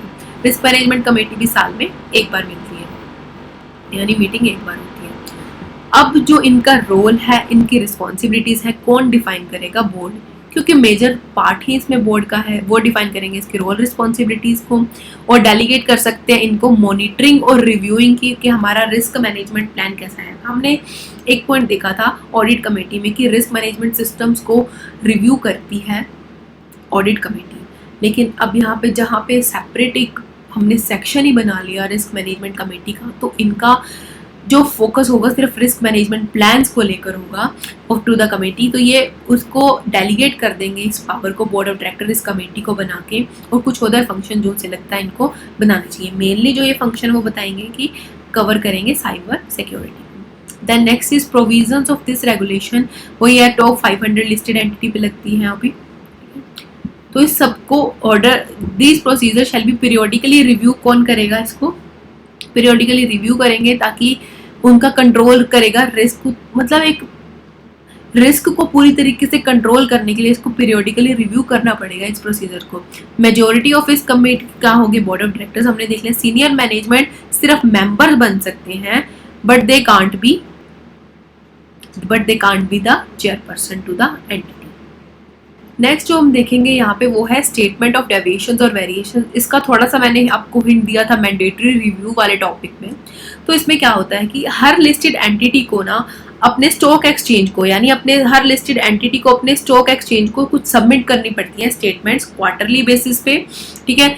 और ये कौन से टाइप के, जैसे पब्लिक इशू, राइट इशू, या उसने प्रेफरेंशियल इशू किए और उससे जो भी पैसा आया उसके रिगार्डिंग है। उसमें डेविएशंस आएंगी कि मैंने जो प्रोसीड्स को यूज़ किया है जो मैंने ऑब्जेक्ट्स स्टेट किए थे डॉक्यूमेंट उसके अलावा किया है, इंडिकेटिंग डेविएशन जो भी मैंने प्रोसीड्स के अगेंस्ट किए हैं, ठीक है।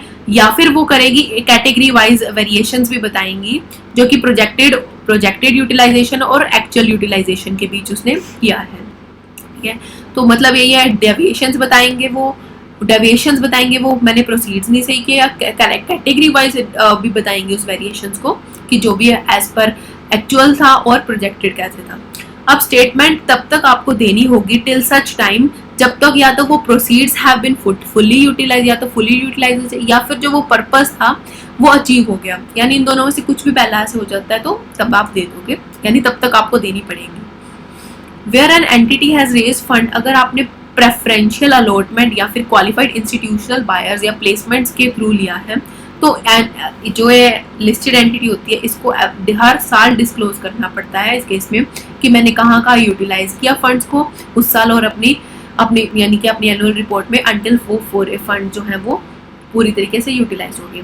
तो मैंने आपको जब वो स्टेटमेंट ऑफ डेविएशंस किए थे तो मैंने आपको वहाँ पे भी बताया था एक क्वार्टरली जाती है, एक एनुअल जाती है।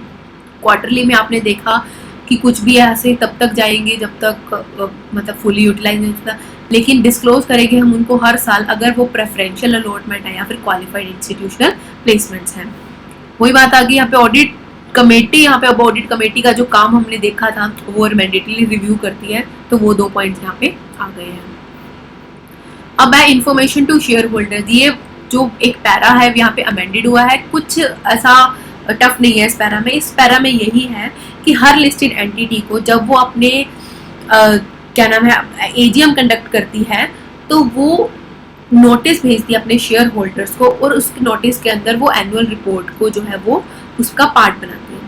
जब या तो वो सॉफ्ट कॉपी सिर्फ उन्हीं को भेजती है जिनके registered email ID, where the email ID registered होती हैं। लेकिन उन केसेस में जहाँ पे देखिए, जहाँ पे जो ईमेल आईडी है अगर वो रजिस्टर्ड हैं तो उनको तो सॉफ्ट कॉपी भेज देगी एनुअल रिपोर्ट की, लेकिन हार्ड कॉपी सिर्फ उन्हीं को भेजती है, यानी हार्ड कॉपीज में सिर्फ वो भेजेंगे सैलिएंट फीचर्स। तो आपको ये एमसीक्यू में फ्रेम अप हो सकता है, अदरवाइज इस पॉइंट का पूछाने का चांस नहीं है कि देखो जब सॉफ्ट कॉपी भेजती है तो पूरी की पूरी एनुअल रिपोर्ट भेज देगी, लेकिन जब हार्ड कॉपी भेजती है क्योंकि आपकी ईमेल आईडी रजिस्टर्ड नहीं है तो सिर्फ हमारी एनुअल रिपोर्ट के जो भी डॉक्यूमेंट्स के सिर्फ सैलिएंट फीचर्स बताएंगे हम, वो भेजी जाती है पूरी की पूरी, जब तक आपने रिक्वायर्ड ना की हो, रिक्वेस्ट ना की हो, पूरी की पूरी, ठीक है। कब तक भेजनी है?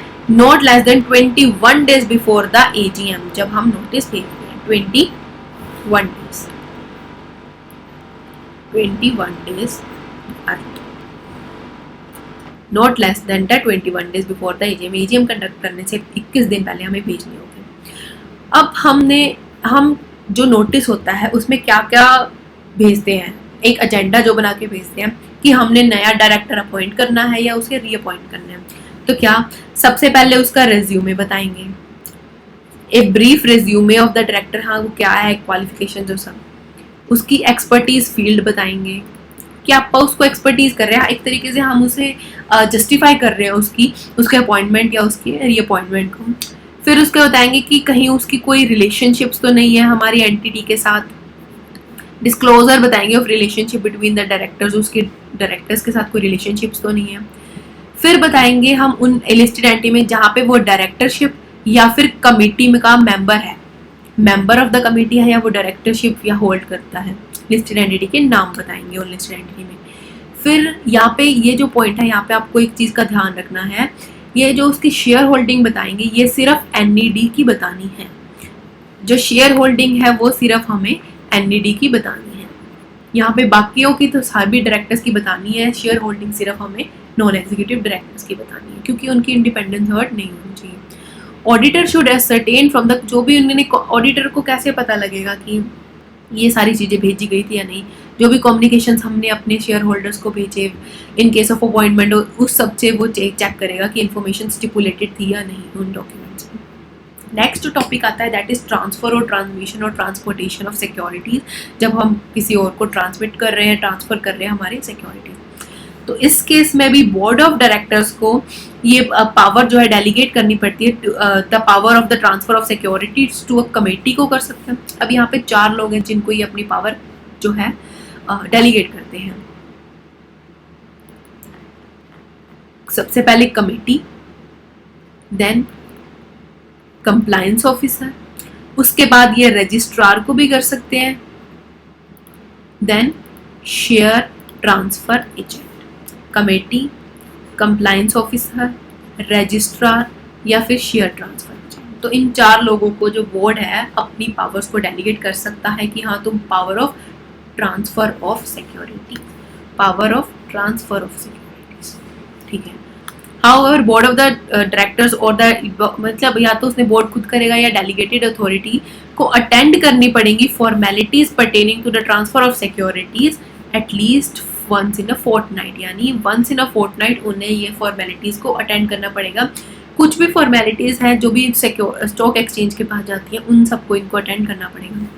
It may be noted that the delegated authority shell report. अब देखो जो बोर्ड ऑफ डायरेक्टर खुद कर रहा है तो ठीक है, अगर डेलीगेटेड अथॉरिटी मतलब अगर वो ये काम कर रही है, अटेंड कर रही है, तो वो रिपोर्ट करेगी किसको, बोर्ड ऑफ डायरेक्टर्स को हर मीटिंग में, इन ईच मीटिंग में उनको रिपोर्ट करेगी कि हमने अटेंड किया था ट्रांसफर ऑफ सिक्योरिटीज। ऑडिटर कैसे चेक करेगा, मिनट बुक से देखेगा उनको उन्हें डेलीगेट की थी या नहीं, वेरीफाई करेगा रिकॉर्ड्स वगैरह से कि वो मिले थे या नहीं, ट्रांसफर ये इन्होंने वंस इन अ फोर्टनाइट ये फॉर्मेलिटीज मीट आउट की थी या नहीं। ऑडिटर में verify whether transfer request are pending for more than a fortnight and not attended to it the terms of regulation. इस सब से वो ऑडिटर मतलब असर्टेन कर लेगा कि कहीं वो मिले थे या नहीं, और कितने टाइम से, अगर वंस इन अ फोर्टनाइट से भी यानी 15 दिन से ज़्यादा पेंडिंग पड़ी हैं ट्रांसफर की रिक्वेस्ट, तो ऑडिटर इस केस में एक्शन लेगा। नेक्स्ट आता है कंप्लायंस सर्टिफिकेट। अब कंप्लायंस सर्टिफिकेट में हम मेनली क्या पढ़ेंगे कि सीईओ और सीएफओ को कुछ ऐसी रिस्पॉन्सिबिलिटीज दी गई हैं, यानी एक तरीके से हम कह सकते हैं एक इम्प्लाइड तरीके की रिस्पॉन्सिबिलिटीज हैं जो हम उनसे एक्सपेक्ट करते हैं। तो यहाँ पे आप ध्यान रखिएगा किसको किसको है। कंप्लायंस सर्टिफिकेट कौन इशू करता है, सीईओ एंड सीएफओ। वो सर्टिफाई करेंगे, सर्टिफाई करके यानी सर्टिफाई करके देंगे बोर्ड को, यानी उनको दोनों को एक काम सौंपा गया है। पहला तो काम है, ए पॉइंट में तो काम आएगा फाइनेंशियल स्टेटमेंट्स के ऊपर, बी पार्ट में काम आएगा ट्रांजैक्शंस के ऊपर, ठीक है। पहले तो हम 2 पॉइंट्स ये कवर करते हैं। सबसे पहले वो कहेंगे कि हाँ हम सर्टिफाई कर रहे हैं कि हमने फाइनेंशियल स्टेटमेंट रिव्यू भी कर ली, कैश फ्लो स्टेटमेंट भी देख ली, और हमारे नॉलेज के अकॉर्डिंग ना तो इसमें कोई अनट्रू कोई भी मटेरियल स्टेटमेंट है, अनट्रू स्टेटमेंट भी नहीं है, ना ये कुछ भूले हैं मटेरियल जानकारी, ना इस स्टेटमेंट में कुछ ऐसा है जो कि मिसलीडिंग है, यानी वो एक तरीके से सर्टिफिकेशन दे रहे हैं बोर्ड को। और इस जो ये स्टेटमेंट्स हैं ये टुगेदर प्रेजेंट कर रही है ट्रू एंड फेयर व्यू, और ये कंप्लाई करती है अकाउंटिंग स्टैंडर्ड्स और जो भी लॉज एंड रेगुलेशंस के साथ। और सेकंड जो बी पॉइंट है वो कहेंगे कि हमारी नॉलेज के अकॉर्डिंग कोई भी ऐसी ट्रांजैक्शन तो एंटर की नहीं लिस्टेड एंटिटी जो कि फ्रॉडुलेंट है या इलीगल है या वॉलेटिव है, यानी दोनों पॉइंट्स यहाँ पे ये बात करें, फाइनेंशियल स्टेटमेंट भी सही है, हमारी ट्रांजैक्शंस भी गलत नहीं है। नेक्स्ट वो कहते हैं हम एक्सेप्ट करते हैं अपनी responsibility, they accept responsibility for establishing internal controls की for the financial reporting. Internal controls की जिम्मेवारी लेते हैं, उनकी इफेक्टिवनेस, यानी एक हम ऑडिट में देखते हैं डीओटी की जो स्टैंडर्ड्स में हम जो चीज़ कवर करते हैं, दैट इज़ हमने इंटरनल कंट्रोल की design, establishing, maintaining through out the period हमने बनाया, उसकी इफेक्टिवनेस को ऊपर रिपोर्ट करना, ऐसा कुछ डेफिशिएंसीज अगर आ गई है तो उसको रेक्टिफाई करने की भी रिस्पॉन्सिबिलिटी हमारी है। और डी पॉइंट में क्या आता है, दे हैव इंडिकेटेड, हमारे पास कुछ हमने इंडिकेट कर दिया ऑडिटर्स को भी और ऑडिट कमेटी को भी कुछ ऐसे पॉइंट्स। पहले 2 पॉइंट हैं ये तो सिग्निफिकेंट चेंजेस के ऊपर है, सिग्निफिकेंट चेंजेस के ऊपर है, और जो लास्ट वाला पॉइंट है ये भी सिग्निफिकेंट, ये फ्रॉड के ऊपर है। पहले 2 points significant changes. Significant change 2 चीज़ें हमेशा आपको पता ही इकट्ठी रहती है, इंटरनल कंट्रोल और अकाउंटिंग प्रोसेसेस, अकाउंटिंग पॉलिसीज वगैरह या प्रोसेसेस, हमारा पूरा फाइनेंशियल रिपोर्टिंग प्रोसेस। हमारा इंटरनल कंट्रोल में कुछ सिग्निफिकेंट चेंजेस आए हैं पिछले सालों के दौरान, और द फाइनेंशियल रिपोर्टिंग या अकाउंटिंग पॉलिसीज में कोई चेंज आए हैं, और वो हमने सेम डिस्क्लोज भी कर दिया हमारे नोट्स टू अकाउंट्स में। फिर कुछ भी ऐसी फ्रॉड की हमें इंस्टेंसेस मिली हैं या कुछ भी ऐसे जो हमें नॉलेज के अकॉर्डिंग है, वो यानी एक चीज़ को इंडिकेट कर रहे हैं कि हमने ऑडिटर और ऑडिट कमेटी को ये सब चीज़ें कम्युनिकेट कर दी हैं। Part B of the schedule क्या कहता है, जो the responsibility entrusted to the CEO and CFO in in relation to establishing and maintaining internal controls over this, यानी इंटरनल कंट्रोल्स बनाने की मेनली जो इनके ऊपर जिम्मेवारी आई है वो इंटरनल कंट्रोल्स बनाने की आई है। तो इस केस में compliance certificate has to assert that कि उन्होंने इफेक्टिवनेस, यानी ये सारे जो पॉइंट्स हैं वो इंटरनल कंट्रोल्स के रिगार्डिंग हैं, इंटरनल कंट्रोल की इफेक्टिवनेस के ऊपर है। कंप्लायंस सर्टिफिकेट फर्दर स्टेट करेगा कि कुछ डेफिशिएंसीज क्या आई हमारे डिजाइनिंग में, हमारे ऑपरेशंस में, इंटरनल कंट्रोल को कंडक्ट करने में, उसको वो हमने डिस्क्लोज कर दी हैं हमारे ऑडिटर्स को, पीछे हमने पॉइंट में कवर कर लिया, और हम क्या स्टेप्स ले रहे हैं, यानी हम उसको रेक्टिफाई करने के लिए मतलब रेक्टिफाई दोस डेफिशिएंसीज। तो ये पॉइंट था हमारा सीईओ एंड सीएफओ को regarding compliance certificate. Last topic आता है डिस्क्लोजर्स का। वेरियस टाइप के डिस्क्लोजर्स हैं इसमें, तो आपको ये सभी करने पड़ेंगे। और जो ये पहला हम करने जा रहे हैं मैनेजमेंट डिस्कशन एंड एनालिसिस, ये इंपॉर्टेंट है, इसके ऊपर अलग से सेपरेटली क्वेश्चन पूछा जा सकता है। हमने मैनेजमेंट डिस्कशन एंड एनालिसिस का पॉइंट मैंडेटरी रिव्यू के पॉइंट में भी पहला पॉइंट हमने देखा था। तो यहाँ पे क्या आता है, एज पार्ट डायरेक्टर की रिपोर्ट के साथ, डायरेक्टर का रिपोर्ट का पार्ट बनता है management discussion and analysis report, जो कि हमारी एनुअल रिपोर्ट में का पार्ट, मतलब उसके एक अंदर एक एनेक्सर बनेगा। तो इस रिपोर्ट में क्या क्या मैटर्स डिस्कस्ड होते हैं ये मतलब पूछे जा सकते हैं। Set by the companies competitive position, क्या क्या पोजीशन है, जनरल पॉइंट्स है सारे। इंडस्ट्री स्ट्रक्चर एंड डेवलपमेंट, हमारी सेगमेंट वाइज प्रोडक्ट वाइज क्या है परफॉर्मेंस, हमारे अपॉर्चुनिटीज एंड थ्रेट्स क्या है, रिस्क एंड कंसर्न क्या है, आउटलुक क्या है, हमारा इंटरनल कंट्रोल। कुछ यहाँ पे बात आएगी रेशोज के रिगार्डिंग, ठीक है। सिग्निफिकेंट चेंजेस हो गए, यानी 25% से भी या उससे भी ज़्यादा चेंज हो गया हमारे पिछले सालों के कंपैरिजन।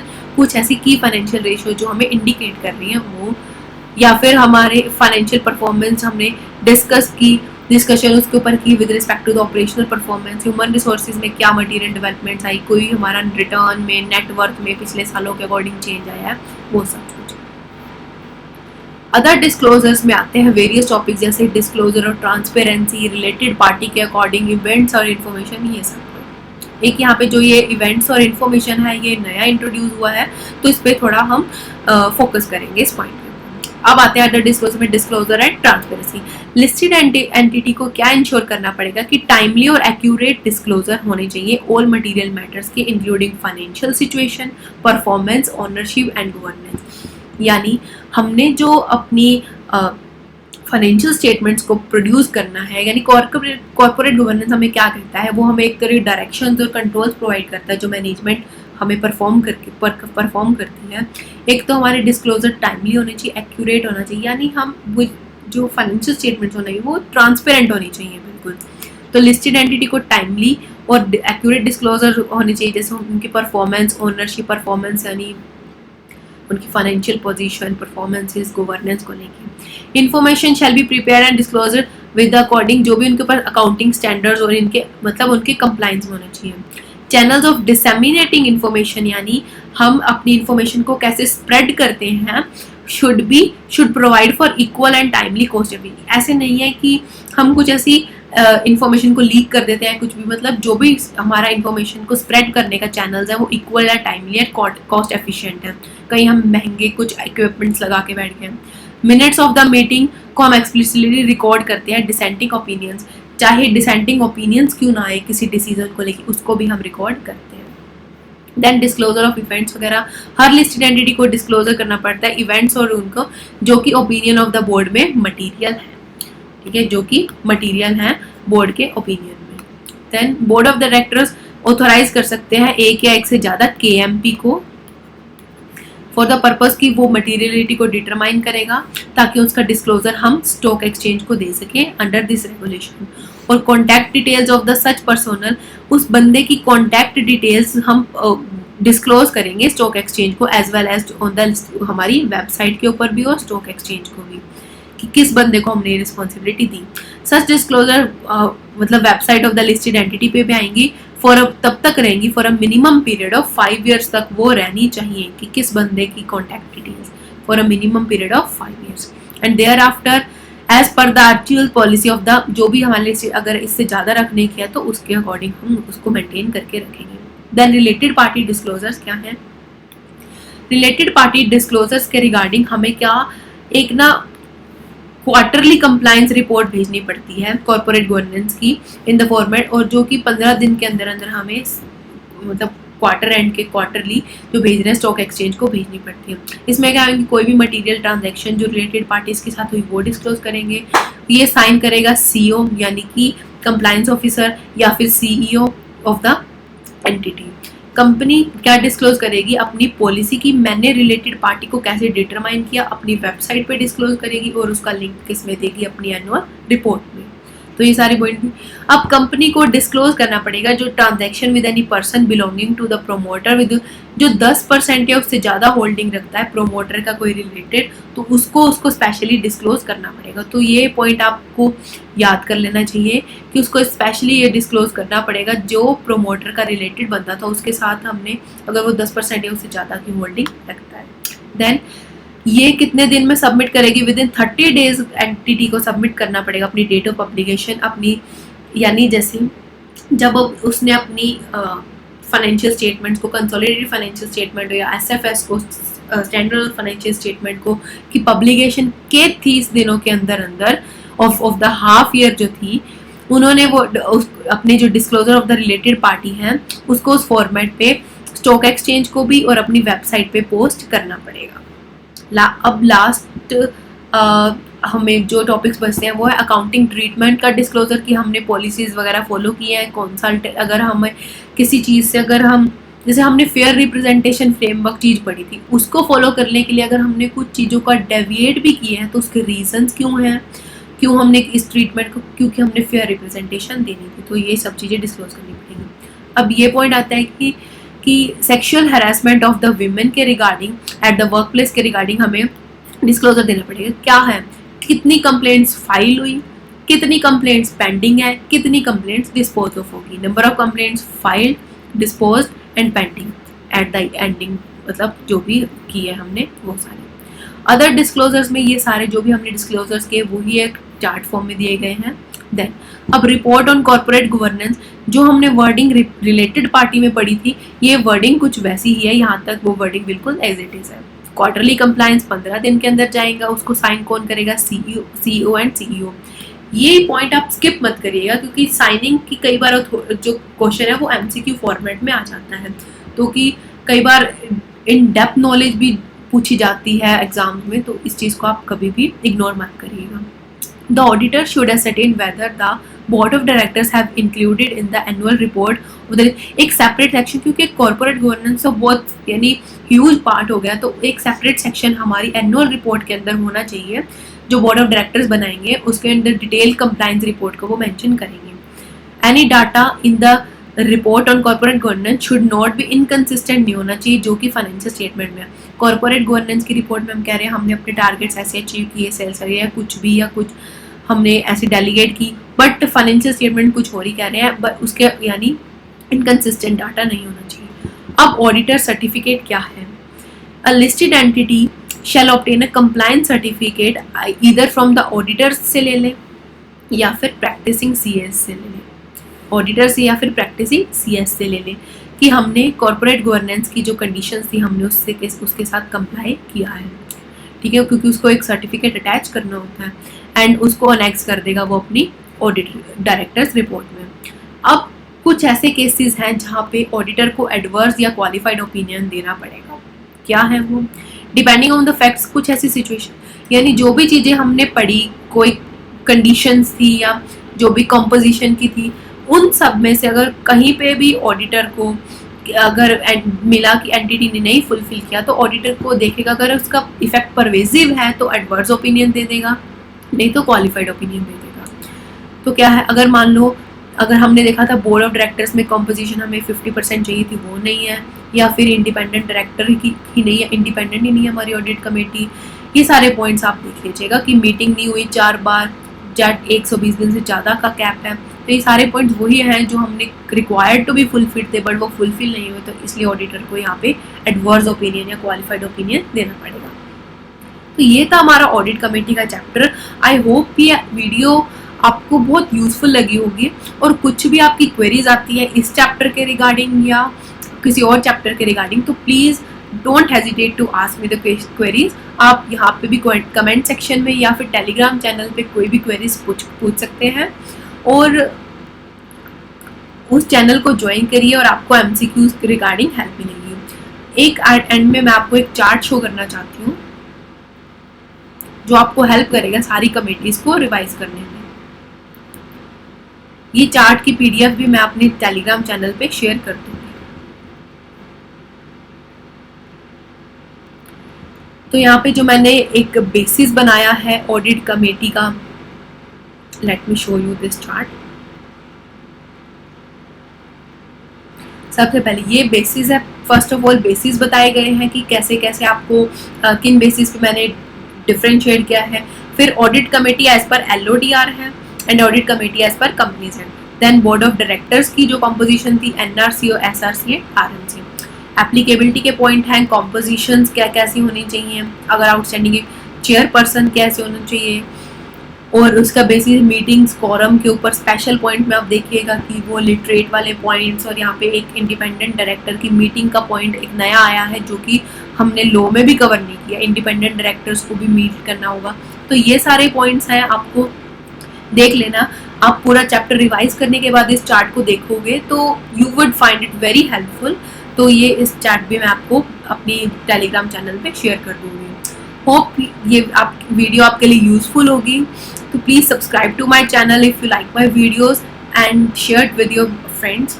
Thank you.